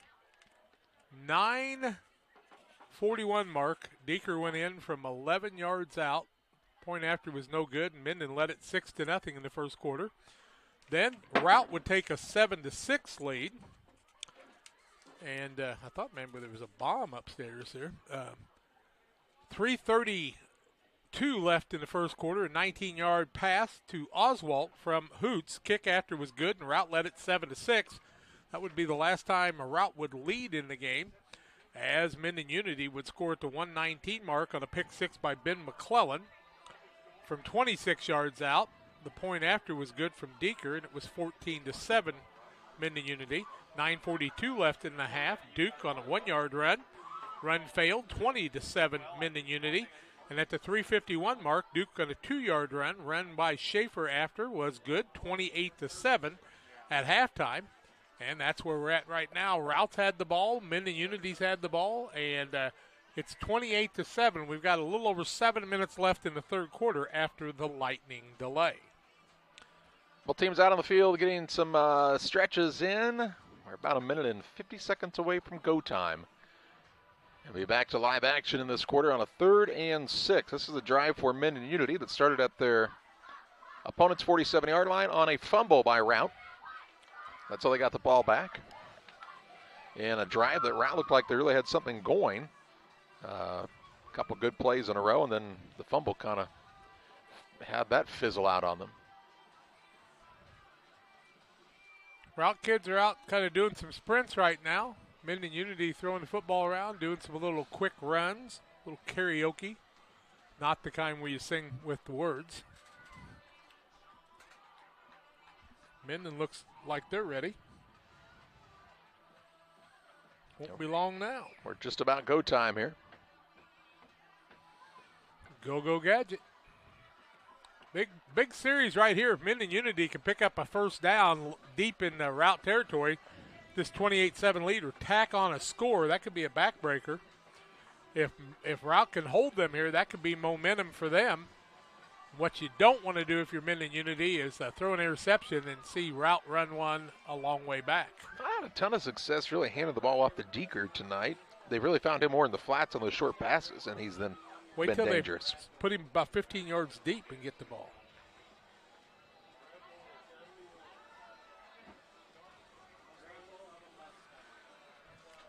Well, Rout's ready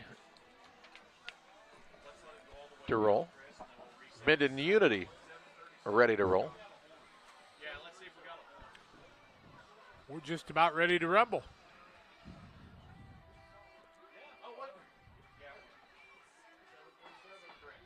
All right, 7 minutes, 47 seconds left in this third quarter of the contest, I should say.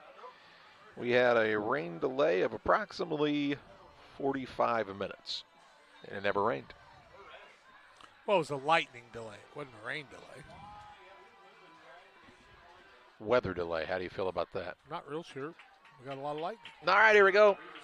Third down, 6 yards to go from the 26-yard line. 7:37 to play in the third on the Trucks scoreboard. Trucks for all your diesel repair needs. Give them a call. Check them out on Facebook, TRUX Trucks. Play clock has started here. Mustangs break the huddle. Quick to the line. Single receiver wide to either side. Duke, quick snap, takes a snap and gets hit after a very short gain to the 25-yard line, a gain of 1. Just went with the quick snap to the quarterback. Routt was not fooled, and it's 4th down now and 5. You had a field goal kicker. Would you consider it now? 31-7 would put you up by 24.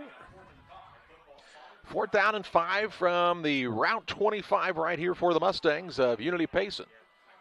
Trips left. Duke looking to the sideline, having a little trouble hearing the play call come in. Single receiver to the right-hand side. Deeker stands to his left. Quick snap to Duke. Back to pass. Has Schaefer. Schaefer looking for a block, and he's not going to find one. He's going to get, in fact, tackled for about a 1-yard loss. They'll give him forward progress to the line of scrimmage, and it'll be a turnover on downs with 6:52 to play in the third. So the Rockets will start 1st and 10 from their own 25-yard line as we're back to live action after the delay. And Rout's defense, no delay from what they've been doing here in the second half. They've played well. That was a must defensive stand for them. Now they need to get the offense going to get back in this one. Hoots in the shotgun. 2 receivers wide to either side for the Routt Rockets. Cohen Hoots is back to pass. Throws, connects with Baptist on the right side at the 30-yard line. Up and taken down near the 33. Gain on the play of 8 yards. It'll bring up a 2nd down and 2. So Baptist usually the deep ball threat. They pick him up with a little quick hitter that time for a gain of 8. 6:30 and counting in this third period. 2 receivers to the left, 2 to the right. Hoots fakes the pass on a design quarterback draw, breaks a tackle in the backfield, still on his feet, gets outside now, 45, up near the 50, steps out of bounds inside of Unity territory. We'll call him out right at the 50. A pickup of 17 yards on the play and a 1st and 10 for the Routt Rockets. Positive yardage for Hoots now as he had a -11, now 6 carries for 6 yards. And another 1st down. Their 8th of the ball game.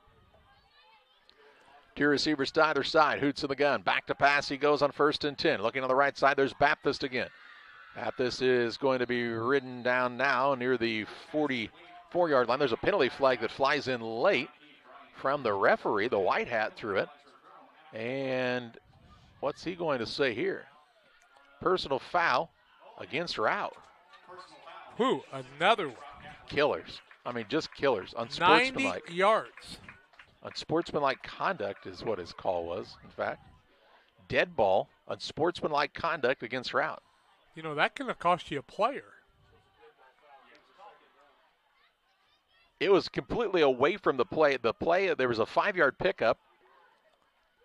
So this is going to be a dead ball foul, so they'll mark it off from the end of the play here. And this is going to end up being a 2nd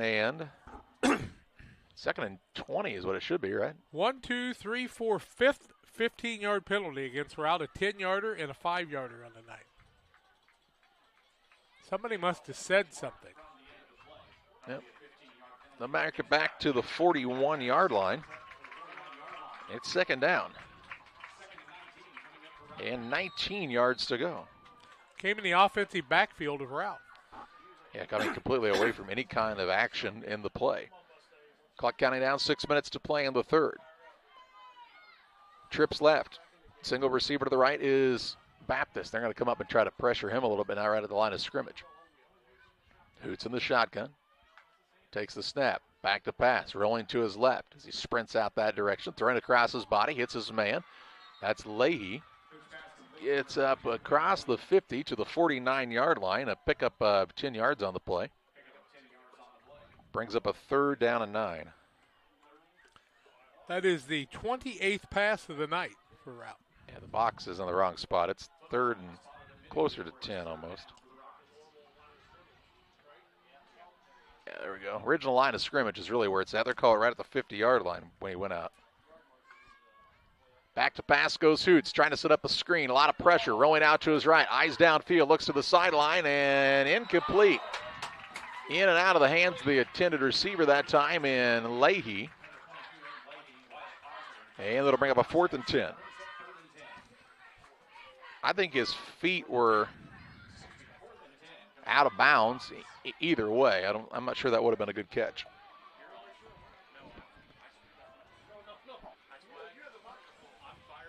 .509 to play in the third. Clock stopped at the incompletion. 4th and 10 right at midfield for Routt. After a defensive stop, they're trying to keep this drive alive. Hoots back to pass. Has time. Throws it deep downfield and overthrows Baptist by about 8 yards. Incomplete pass. That'll be a turnover on downs right at midfield. And with 5:03 to play in the third, the defense for Mendon Unity now with the stop. 13 of 28 on the night now. So a turnover on downs. We've got there's a guy out on the field. He's looking for the ball for Routt. I'm like, what exactly is he up to over there? Couldn't tell. Just switching the game ball out. 1st and 10 at the 50 for the Mustangs. They've not gotten much traction here in the second half on the offensive side. Routt's defense has played well. 5:03 in the third. That third quarter's a long one.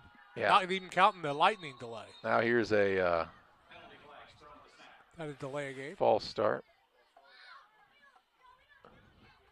There's still 11 seconds on the play clock when they blew the whistle. Okay. False start. A 5-yard penalty. It'll move it back to the 45 and make it a 1st and 15. 5 penalties on Mendon, 43 total yards. 1st down, 15 yards to go. Snail's pace in the second half. Yeah. 45-minute weather delay didn't hurt. Duke in the shotgun. And there's another penalty flag. Center moving the ball. That's what they're going to say. And another 5-yard penalty. That'll move it back to the 40. It'll be 1st and 20. Well, it's got to be because the center's moving the ball or something, does it not? The umpire's the guy throwing it. And he thinks that the center is messing with the ball. Duke puts a man in motion. Snap back. Hands it off to Deeker. Running right. Has a good hole. Trying to get to the outside and is taken out of bounds. No, they'll say he stayed in bounds. Across the 45 up to the 48-yard line. We'll call it a gain of 8 on the play. It'll bring up a 2nd and 12. 2 5-yard penalties there. Pretty costly. What? All happened on 1st down. So 2nd and 12 here. You pick up a good chunk and get a 3rd and manageable. Trips left. Duke puts Deeker in motion. He will run up the middle here, break a tackle at the original line of scrimmage, and is taken down near the Routt 45-yard line. A pickup of 7 yards on the play to the Routt 45, and brings up a 3rd and manageable at 3rd and 5. 41 yards for Duke now in 15 carries. It's a 3rd and very manageable here for this Routt Rockets, Unity Payson squad. 4 minutes and counting in the third period. 28-7 the Unity lead. On the track scoreboard. Trips left, single man to the right. Duke puts a man in motion from the left to the right this time. In Nick Maynard. Handoff goes to Deeker. Deeker's got the 1st down and more. 30-yard line, 25. 20-yard line, ridden down inside the 20. Out of bounds at the 18-yard line. A pickup on the play of 27 yards and a 1st and 10 for the Mustangs. Big run, biggest of the night by Deeker. 27 yards to go with 58, 85 yards in the night now in 9 carries. And it'll bring up a 1st and 10. 16th first down of the ball game for Mendon Unity, and that's a backbreaker. 3:19 and counting. From the 18 here. 28-7. 1st and 10. Duke in the gun. Puts Deeker in motion. He'll look for the running lane up the middle. Oh, he's in the trouble in the backfield. Breaks a tackle. Trying to get back just to the line of scrimmage, and I think unable to do so here. It looks like he's going to lose about a yard. It'll bring up a 2nd down and 11. 2nd down and 11. Clock counting down, though. 2:48 left in the 3rd period. And with the time that's left in this game and the way the pace of this game's going, a score by Unity Payson here could almost seal the deal.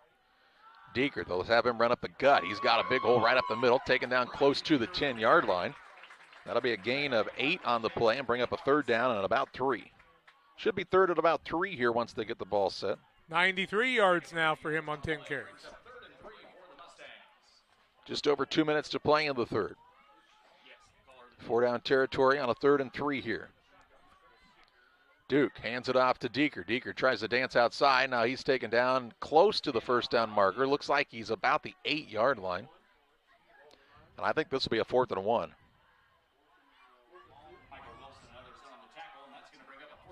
Fourth and about 1.5 yards, really, from the 8-yard line. Thank you. 1:45 left in the 3rd. Big play here. Here they come on the blitz. Duke gets it outside to Schaefer, breaks the tackle, has the 1st down, stretches forward, and is down near the 3. Gains 5 on the play. It'll be 1st and goal from the 3-yard line on a big-time call on 4th and 1. 17th 1st down now. So 1st and goal at the 3 now for Unity. 1.5 minutes left in this 3rd period.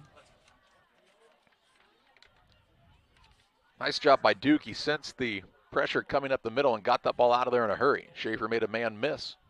That's what they're trying to do, get into him in space. Now Duke keeps it on the quarterback keeper. He's upended there, took a hard hit. Right at the 5-yard line, it looks like. Taken down that time by Trey Gauss. So did he lose yardage? Yep, it's going to be 2nd and goal. Ball is resting, it looks like just inside the 5. We'll call it the 4. 2nd and goal from the 4. 50 seconds to play in the 3rd. Duke again in the gun. Puts a man in motion right to left. Takes the snap. Looking for the option here. Now cuts it back up to the middle. Spins. Gets free. And he is in. He's in for the score. Put it in the spin cycle that time. He spun around once. Spun around again. And spun in for the score to make it 34-7 for Unity Payson. That is his 3rd touchdown in a row for his squad. Makes it now a 34-7 ball game. And an opportunity to add on with the extra point try here. 38 seconds to play in the 3rd. Ryle Duke with his 3rd touchdown run of this contest. And he just muscled his way through would-be tacklers that time. Nice player. Nice high school football player. Really good player. Here's the 2-point try. Duke does not get in this time. And the 2-point try no good, but it's 34-7, the lead for Unity Payson. 38 seconds to play in the 3rd on Central Illinois Sports. Trucks LLC will be located this fall in the new building at 14 East Industrial Park Drive in Pittsfield. Call 217-922-0044. Diesel repair service offering 24-hour roadside repair, mobile service units, semi-truck and trailers, farm and ag equipment, DOT inspections, hydraulic hose repair, anything diesel, we can come to you along the road in the field or at your shop. It's Trucks. Call 217-922-0044. That's 217-922-0044. Time to be thinking about tax planning. You can count on Illinois FBFM for accounting, consulting, and tax preparation for farmers and businesses in Pike, Brown, and Adams County. Phone 217-593-7233. That's 593-7233. Illinois FBFM can take care of your farm accounting needs. Get your accounts in order for this tax season. Contact Jesse Shootman, Emily Matthews, and Brad Wellman. Illinois FBFM in Camp Point, working for you. 38 seconds to play in the 3rd. 34-7, the lead for Unity Payson on the Trucks scoreboard. Voss ready to kick this one off again. Puts his boot into it, his farthest kick of the night. Drives Baptist back, retreats back to the 10, 15, now 20-yard line.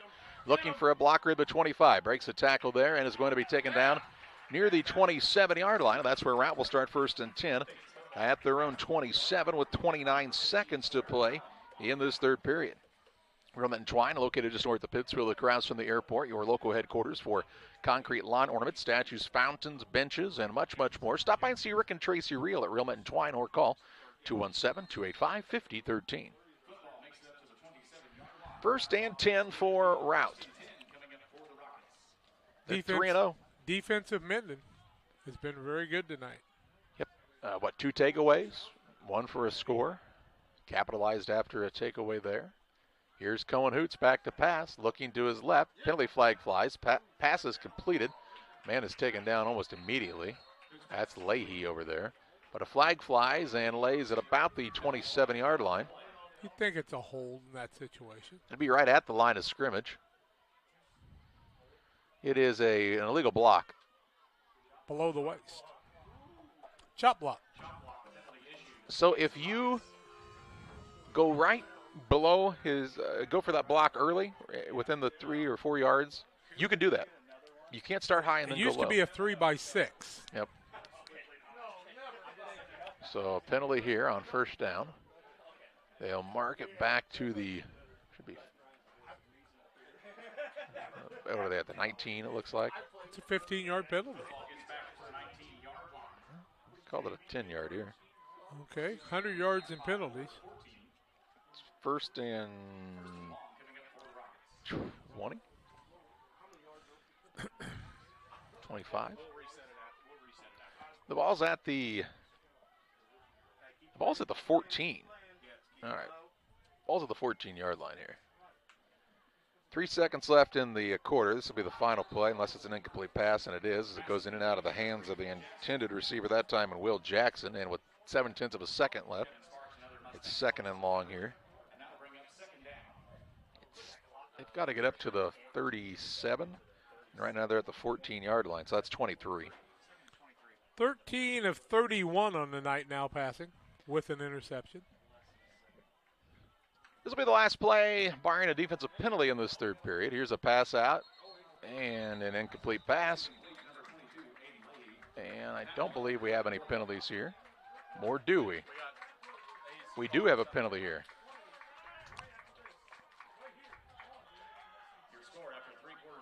There is a penalty flag laying at the 19-yard line. And we'll get an indication from the official of what we have here. Illegal man downfield. Illegal man downfield on Routt. So that'll end the third period. All right. Well, we'll go to the fourth quarter. 34-7. Unity Payson on top. Fourth quarter play-by-play. Your way after this. Here in Pittsfield, we're focused on maintaining a healthy, diverse economic base to increase opportunities for our residents. Economic factors greatly affect a community's overall potential, and we strive to continue our prosperous culture. The availability of both commercial and industrial employment centers and new lucrative entrepreneurship opportunities are major assets for growth and development here in Pittsfield. In addition to providing employment and income to people, Pittsfield also boasts several tax incentive districts to further facilitate economic growth. Examples of growth and success can be seen throughout Pittsfield. Pittsfield is located within Pike County and widely known for the abundance of white-tailed deer, and is also home to companies that have capitalized from the region's natural resources. Located over on Madison Street, Whitetail Properties is a major local and international employer that truly embodies the local and economic spirit of Pittsfield. State-of-the-art communications and telecommuting are available here. Be sure to catch their televised series throughout the week on the Sportsman Channel. Come grow and be a part of something great in Pittsfield, Illinois. Ready to start the fourth quarter. It'll be 3rd down and 23 yards to go for Routt from their own 14-yard line. They got to go on 4th down now, Charlie. Yeah, down 34-7 to start the final quarter. Got 2 downs to make this yardage, 23 yards. Guy comes in late. Isn't that a penalty? Not that I had too many. It was the quarterback, Coots. He's just bringing a play in. My mistake. High snap, back to pass. He's flushed out of the pocket. Now he's going to try to tuck and run. He's got some green out in front of him. He fakes like he's going to throw. And is going to be taken down short of the 30. Looks like it is about the 25. Call it 27-yard line to pick up a 13 on the play. It should be 4th and 10. 19 yards now and 7 carries for Hoots. So 4th down and 10 here from their own 27-yard line, and they'll go for it. 11-24 and counting in the contest. Hoots back to pass. Has a man trying to chase from behind, throws downfield toward the sideline. It's caught, but that man is out of bounds. They say he catches it. He caught it. That's Baptist. Baptist was able to get a toe drag in, and they give him a 10-yard pickup and a first down. Up to the 37-yard line. Picked up 10, and he needed 10. Wow. What a catch. 9th first down of the ball game. Trips left. Hoots in the gun with a single receiver to his right. He's back to pass again. Looking right the entire time. He completes it over there. That's to Baptist again. He's taken down at the 40-yard line. A gain of 3 on the play. 2nd and 7 coming up for the Rockets. You have to give Mendon Unity's defense a lot of credit, not only for the takeaways, but when Routt has moved the ball, it's taken a while. They've not been able to get those big plays that they've been used to. They make the big tackle even after the catch. That's kind of a key component. 2nd and 7 here. Hoots back to pass. Has time in the pocket. Launches it downfield, and it's out of bounds. Well, his man had broken free if he could have got the ball back there, but he threw it out of bounds. There's Oswald, the intended receiver. It'll stop the clock and bring up a 3rd and 7. 3rd down, 7 yards to go with 10:20 still left in this game. Routt had a 7-6 lead at one point, and it's been all Unity Payson since that moment. 15 of 35 now passing. 1 interception. We'll split them out 2 wide to either side. Hoots in the gun. Puts the back Jackson in motion as well. He's back to pass. Steps up right into the pressure. Ball is out. Ball is out, and Unity Payson, I believe, has this ball, and they do. The 3rd takeaway for this defense on the night, and the Mustangs recover it, coming up out of that pile with the football. What did we talk about before the game? I believe that's Nick Boone. Turnovers and penalties. And Routt having a lot of trouble with both. It'll bring up a 1st and 10 now for the Mustangs in Routt territory at the 33-yard line. 10-14 left in this one. In full control, up 34-7 on the Truck scoreboard. And now we have a whistle. Oh, lightning again? No, they threw a penalty flag. Unsportsmanlike conduct against Routt. Holy cow.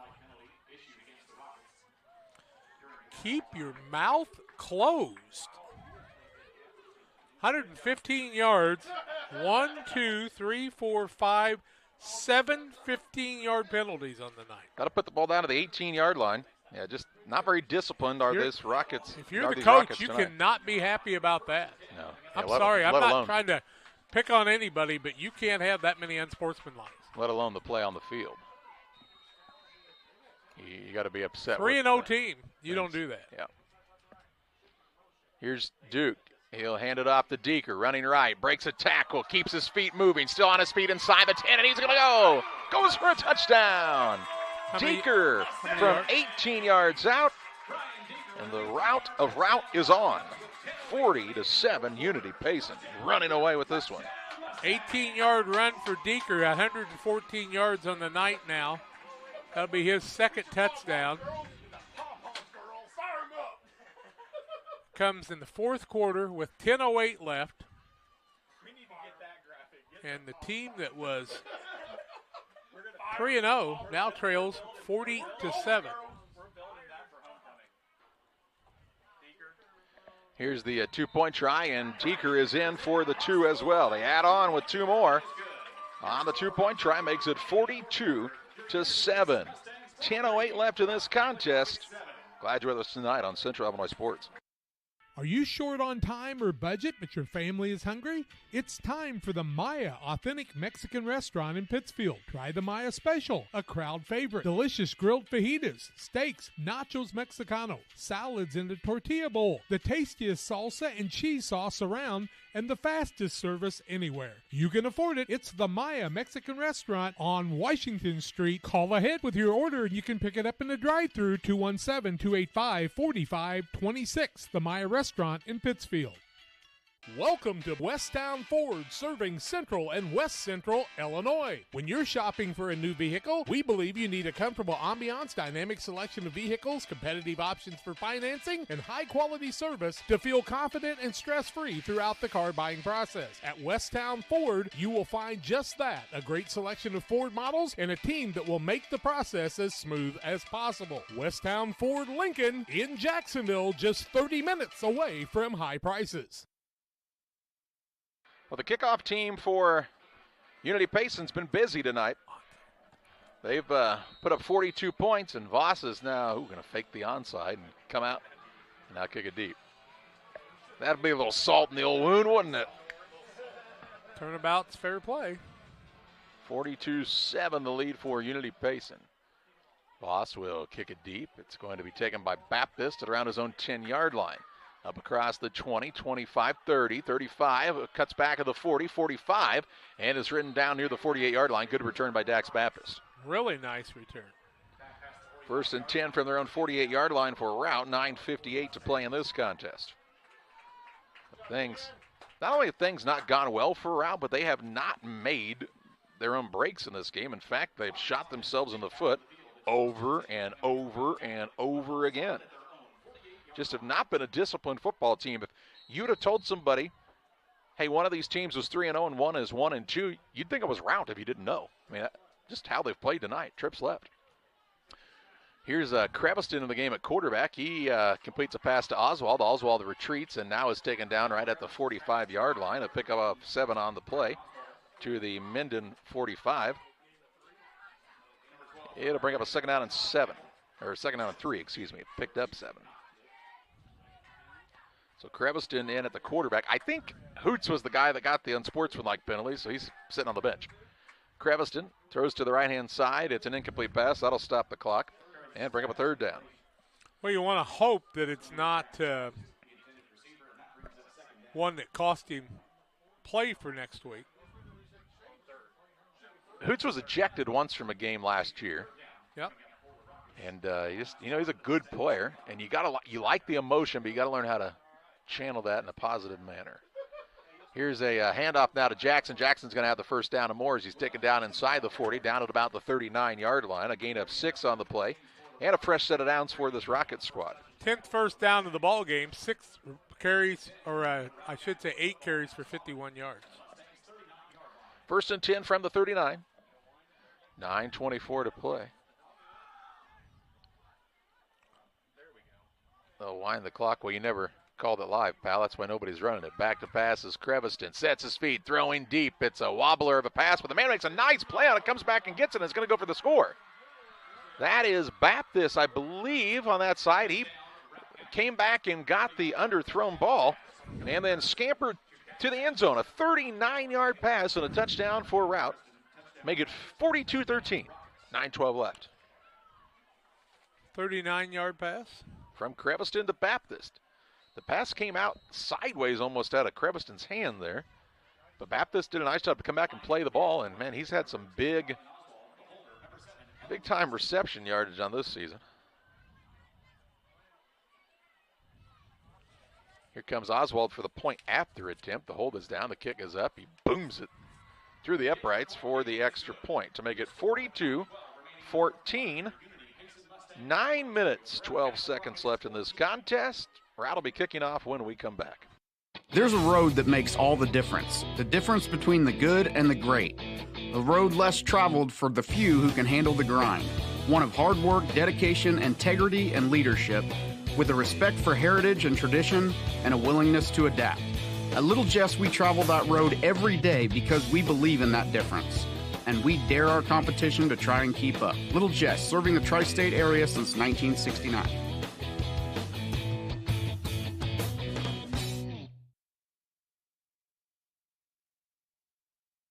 Wish you 9:12 left. 42-14, the advantage for the squad from Unity Payson on top of Routt on the Trucks LLC scoreboard. 922-0044 for Trucks, 217-922-0044. Trucks for all of your diesel repair needs. Check them out on Facebook, TRUX Trucks. Routt will be kicking off here. You expect an onside? Oh, yeah. Down 42-14. Doesn't make a lot of sense, but yeah, hey, did you get a score on the soccer team today? The Unity soccer team? Unity soccer team? Off today. Thank you. I didn't know how that schedule was going. Call Tony and ask him. Huh. So everybody expecting an onside kick here. Let's see what happens. It is an onside kick, and it'll take a high hop, and the man who catches it. Wow, what a nice play that time by Johnny Keefe, the 5'8", 165-pound sophomore. He leapt up and got that ball in the air. Kind of driven into the ground after it. He comes up and said, man, that hurt a little bit. And Unity will get the ball at their own 43-yard line, 1st and 10. Johnny made a nice play, though, didn't he? Yeah, hey, one thing I think you can say about these Unity Payson kids, they're not afraid. They're tough. Yeah, that's what I'm saying. That reminds you of the Pleasant Hill kids and their toughness we got here.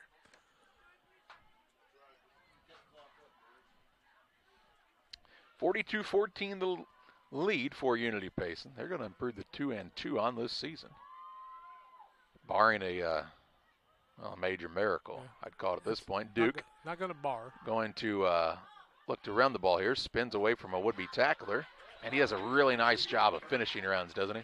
Yes, he does. Up to the 50, a gain of 7. 2nd and 3. 51 yards and 19 carries for that young man. I'd kind of like to see him stay away from him and Deeker so they live to play next week. 8:45 left. I mean, you don't want to not play, but you got to be careful. You don't want to lose your quarterback up 42-14. Yeah. 2nd and 3 right from the 50-yard line. They'll use the clock here. Play clock under 7. Put a man in motion left to right. They'll hand it off to the motion man. The ball is fumbled. He tries to dive back on it and does recover the ball here. Is that Schaefer? I think it's Maynard. Maynard. He had trouble with it from the beginning, and he's tackled back near the 47. A loss of 3 yards on the play. Call it a 3rd and 6. Nick Maynard. Nick Maynard is a 5'8", 175-pound senior. Wide receiver, defensive back. 3rd and 6. Clock kept moving, though. Under 8 to play. Bases loaded for the Cardinals, and Kisner just backed away from a ball that would have hit him that would have won the game. If I'm the Mustangs, I'm not sure I'm going to the air here. I think I'm going to keep it on the ground. And they are. Designed quarterback keeper. Duke dragging a man with him. He's still on his feet. Look at him go. He's got the first down. Ryle Duke. And they say he stripped it at the end. Wow. Ooh, wait a second. They're going to say it was stripped right at the end.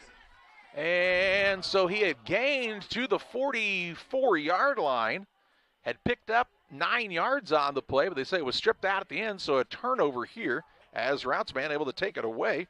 Getting the takeaway there was Will Jackson.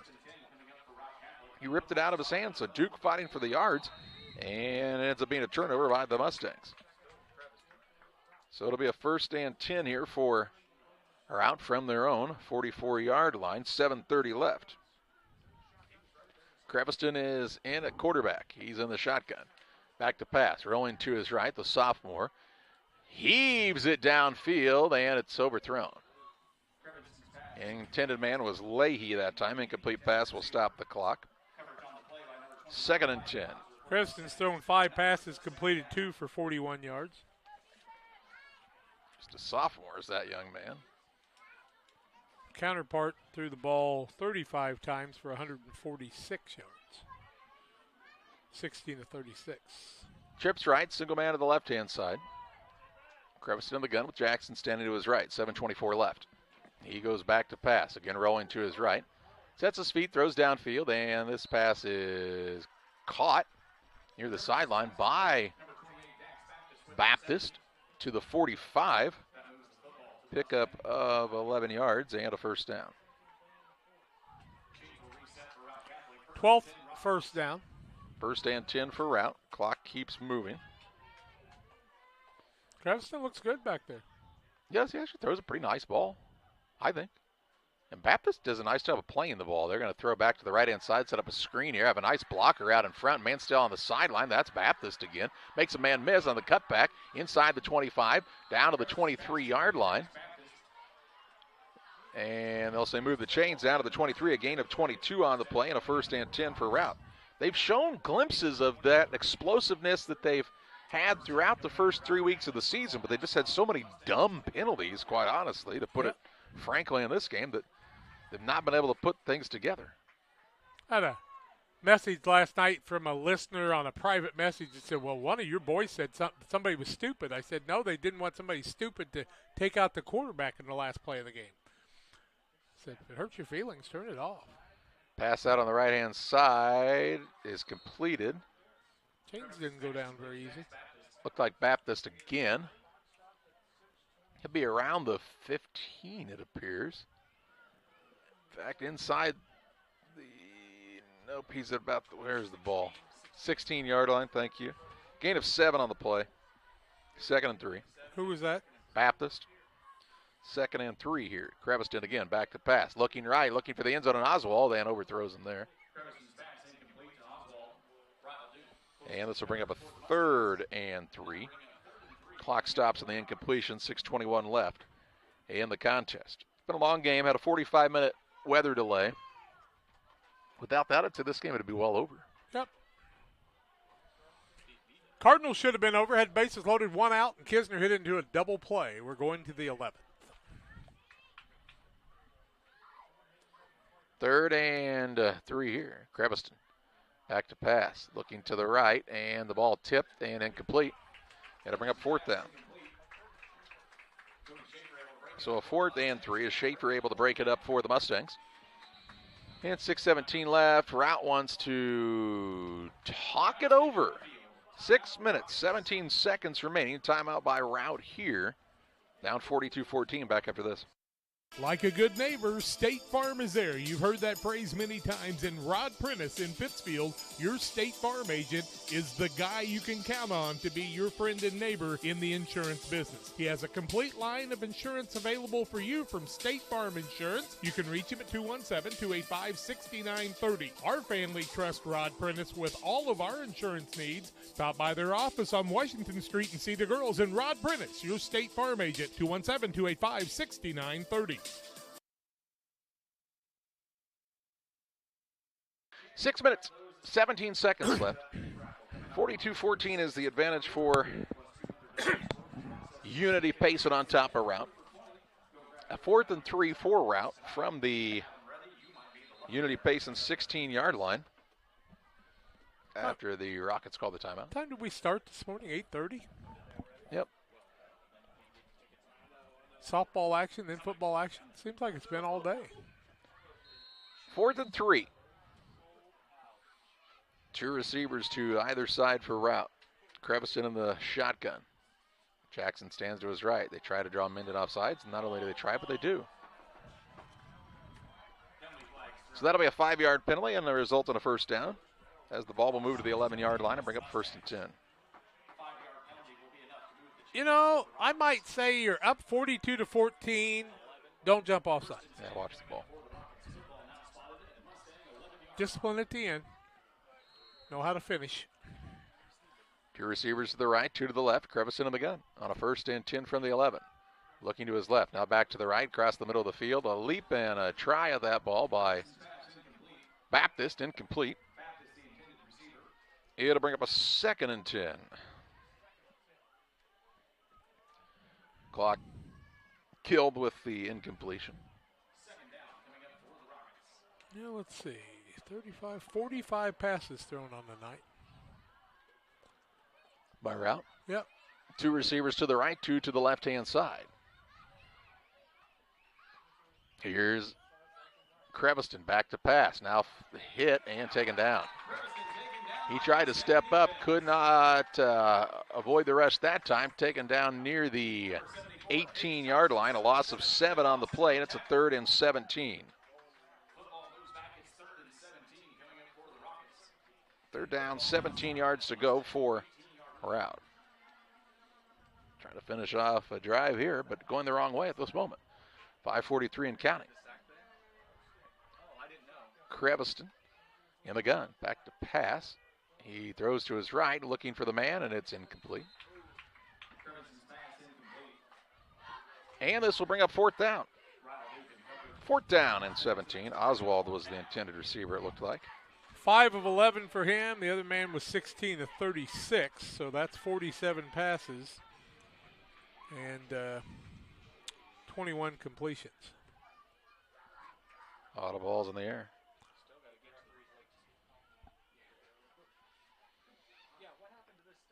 Fourth down and 17.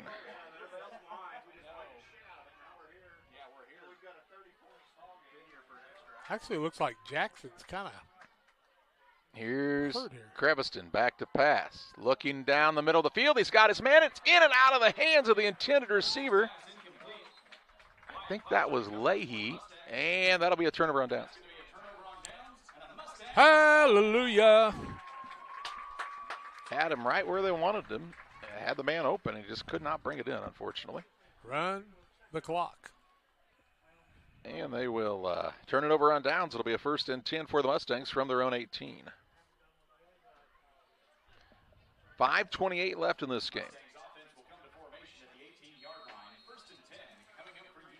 And see if the Mustangs can just keep it on the ground here.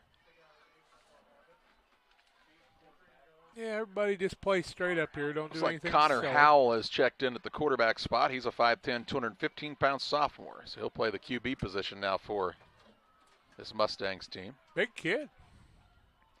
Howell in the gun. Puts a man in motion left to right. He'll hand it off with a jet sweep, looking for the man to come across. Gets outside. Has a first down. Is that Lomax? I can't see.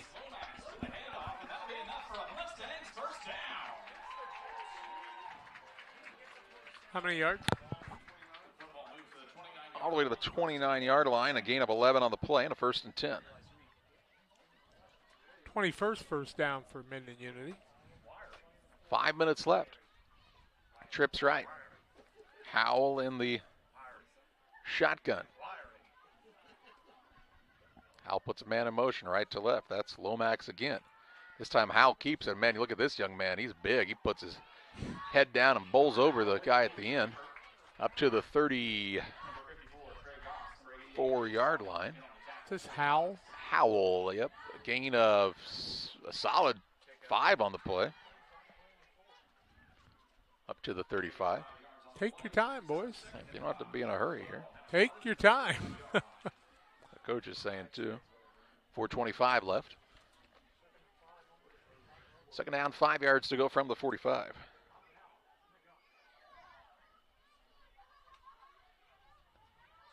Howell takes the snap, hands it off to the back on the left side. Ball carrier here as it gets up the bottom of the pile is Deeker. Up to the 37, gain 2. Third down and 3. Steven Matz had a good inning. Third down, 3 yards to go. Under 4 minutes left. Howell in the gun.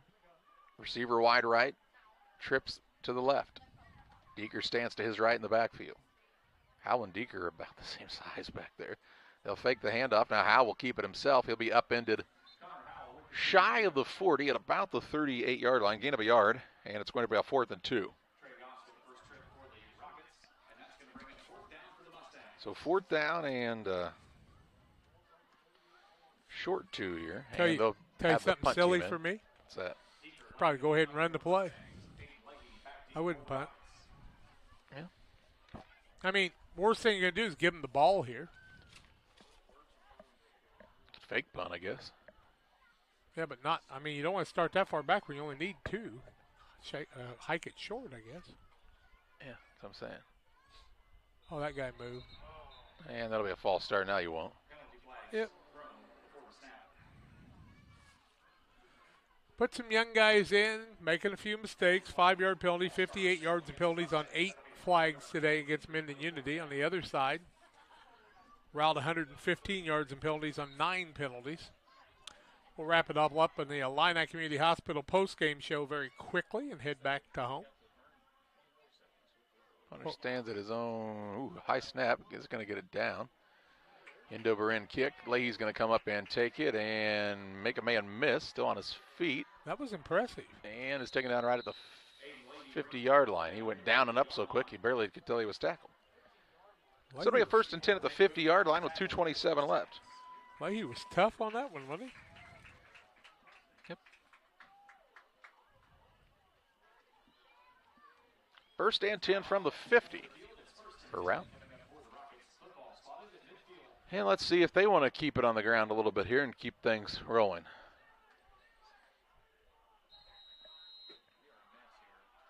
Mendon switching some guys out late. The defensive line. Creviston is back to pass. He's looking down the middle of the field. The ball is tipped and incomplete. Tipped by Deeker there. That'll stop the clock. Bring up a 2nd and 10 with 2:22 left. You remember a game at Biggsville, Stronghurst, Biggsville, and Pittsfield where the guys, they passed the ball like 70 times in the game? Yeah, it was 60-6.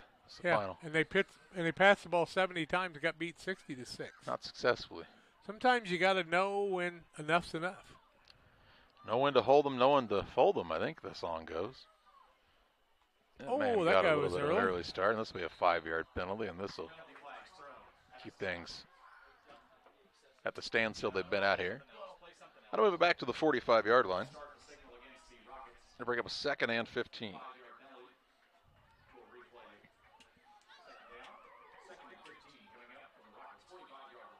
You got a song, not Let It Snow, but Let It Go? Frozen. That's Jack's 2nd Frozen reference of the day, and he doesn't even know what that show is. I've watched it. Yeah, I don't believe with your daughter. Back to pass is Creviston. Trying to keep the play alive now as the pocket collapsed. Still on his feet. And is taken out of bounds near the 48-yard line. Pickup of 3 yards on the play. It'll bring up a 3rd and 12. Creviston with 3 positive yards and 3 rushes now. 3rd down, 12 yards to go. 2:10 left. From the 48-yard line.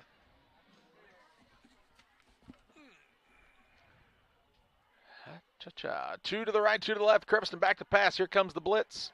He is now running for his life as Brian Deeker trying to chase him down. They've got him wrapped up back there. They sling him to the ground. Back near the 34-yard line. That's a loss of 14 yards on the play. It's going to bring up a 4th and 26. 4th and 26. Come on, I didn't even get to see it. Can you put it back up so I can see it first? Hey, all is fair in love and war and video boards. 1:28 left. 4th and a mile here. Rout's going to go for it. Creviston in the shotgun. He's back to pass. Has pressure. Throws it, and it's incomplete. Looking for Michael Wilson. Incomplete pass will be a turnover on downs, and Unity will be able to kneel this one out and finish this game up. They're going to win this game 42-14.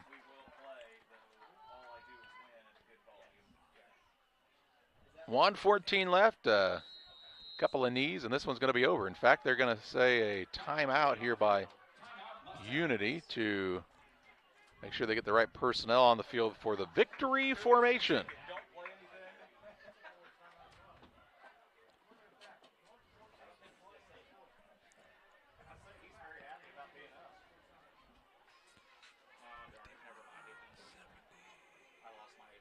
$1:14 remaining.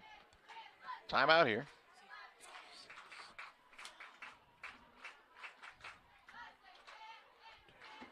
Mustangs going to improve to 2-2 on the season. A big win here. And some winnable games left on their schedule. I'm not going to tell you anything it's going to be easy, but some winnable games. I mean, a real chance at six wins at least. Yep. Maybe 7. I mean, but it started with this one, and they came to play tonight.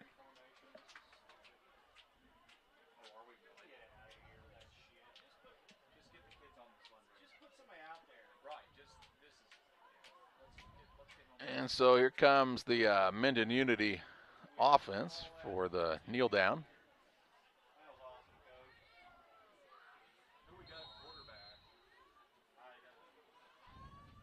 Looks like under center here is going to be Blake Arnsman, the freshman. Sawyer Allen. That looked like a 6 to me. Well, tell Arnsman he wants to take the snap. Tell Allen to get out of the way. Sawyer Allen's going to take the snap. He said, hey, guys, this is one of those things you want to get used to doing. A kneel. Rolls the clock. They'll have to do it one more time. One more time.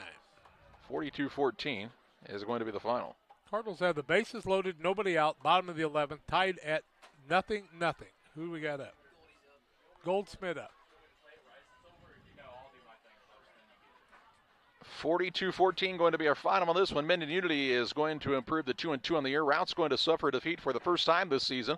And the Rockets have Camp Point Central coming to town next week at 1 o'clock.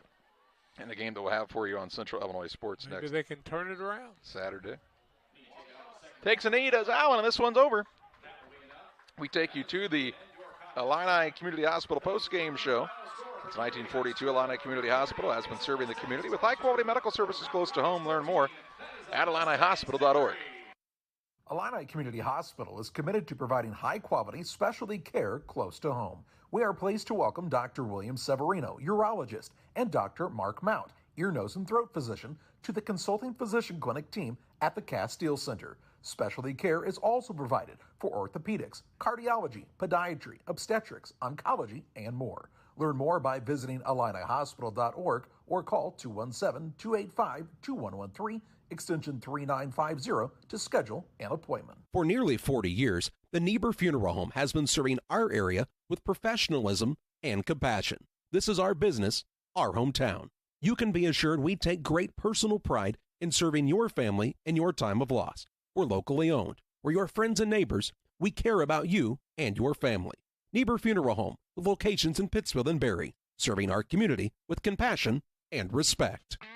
Here at Mountain Dew, it's easy to tell who really loves the outdoors. For one thing, there's the rack on your car and the hitch on the back of your truck. There's your garage full of toys, from dirt bikes to wakeboards. And there's your cooler full of Mountain Dew, always at the ready. Because when it's time to get out there, climb into your deer stand or your fishing boat, a cooler of ice-cold Mountain Dew, that's as important a piece of outdoor gear as your spinning rod or your four-wheeler. Mountain Dew. Get out and do. PCRE Real Estate and Auction is your #1 resource for buying or selling real estate in West Central Illinois. With 2 office locations, one in Pike County and the other in Calhoun County, PCRE Real Estate and Auction is the place to go when you're looking to buy or sell farmland, recreational and hunting land, residential or commercial property. See our current listings at PCRERealestate.com or call us at 217-285-5800 for PCRE Real Estate and Auction. On the Illini Community Hospital postgame show, final of this one, a 42-14 win for the Mustangs of Unity Payson. They beat Routt. And Juso Jack, not only did they beat them, but in convincing fashion here. Yep, 42-14 the final. Routt had 323 yards total offense, 248 yards in the air, 75 rushing on 22 attempts. And on the night, 15 of 50 passing with 1 interception. And Routt had 14 first downs, led by 51 yards by Will Jackson, 19 from Cohen Hoots, a -11 for Kellen Creviston, 3 yards for Aiden Leahy, and 13 for Baptist. Then we go the other way, and we see that passing on the night, Baptist had 108 yards receiving, and 48 for Oswald, 51 for Aiden Leahy. 120 yards in penalties for Routt on the night was part of their bugaboo. A couple fumbles and an interception. On the other side, 357 yards for Mendon Unity. 9 of 15 passing, 155 yards. 40 rushes for 202 yards, led by 119 yards from Deeker. 61 yards on the night for Ryle Duke. Duke had 155 yards passing on 9 of 15. And also on the night, 57 yards for Cody Schaefer on the receptions. Deeker had 101 yards on the night, 58 yards in penalties for Mendon Unity. They moved to 2-2 and a nice win for them. It was a good win for the Mustangs here tonight at home. Even with the lightning delay, they did not let that deter their focus, and they win this one. Time to name our player of the game, presented by Edward Jones Financial Advisor Derek Harris. Financial investments are important, but so are the investments of time, patience, and encouragement our young athletes receive from their coaches, teachers, parents, and mentors. Derek Harris, your Edward Jones Financial Advisor, understands this. That's why Derek Harris is proud to sponsor the player of the game on Central Illinois Sports. And how about the night from Ryle Duke at the quarterback spot, really leading things for this Unity Payson squad. I thought he did pretty well on the defensive side, too, Jack. I did. He really did a nice job on defense. Deeker with 119 yards rushing, 101 yards reception, so you can give it to both of them. How'd he get it? From some guy named, pretty good duo. And, hey, by the way, you don't hear a lot about these guys, but somebody's blocking up front and doing a pretty good job for this Unity Payson team. You betcha. So they're a nice squad, 2-2 on the season. And Matt Woodward's squad did a nice job coming back after being down 1 win, 2 losses. You got to give them a lot of credit. It looks like to me their best football is yet to come. Should be exciting as 4 weeks of football in the books officially now. 42-14, the final of this one for Jacob and Jack. I'm Charlie Holt. Thanking you for joining us tonight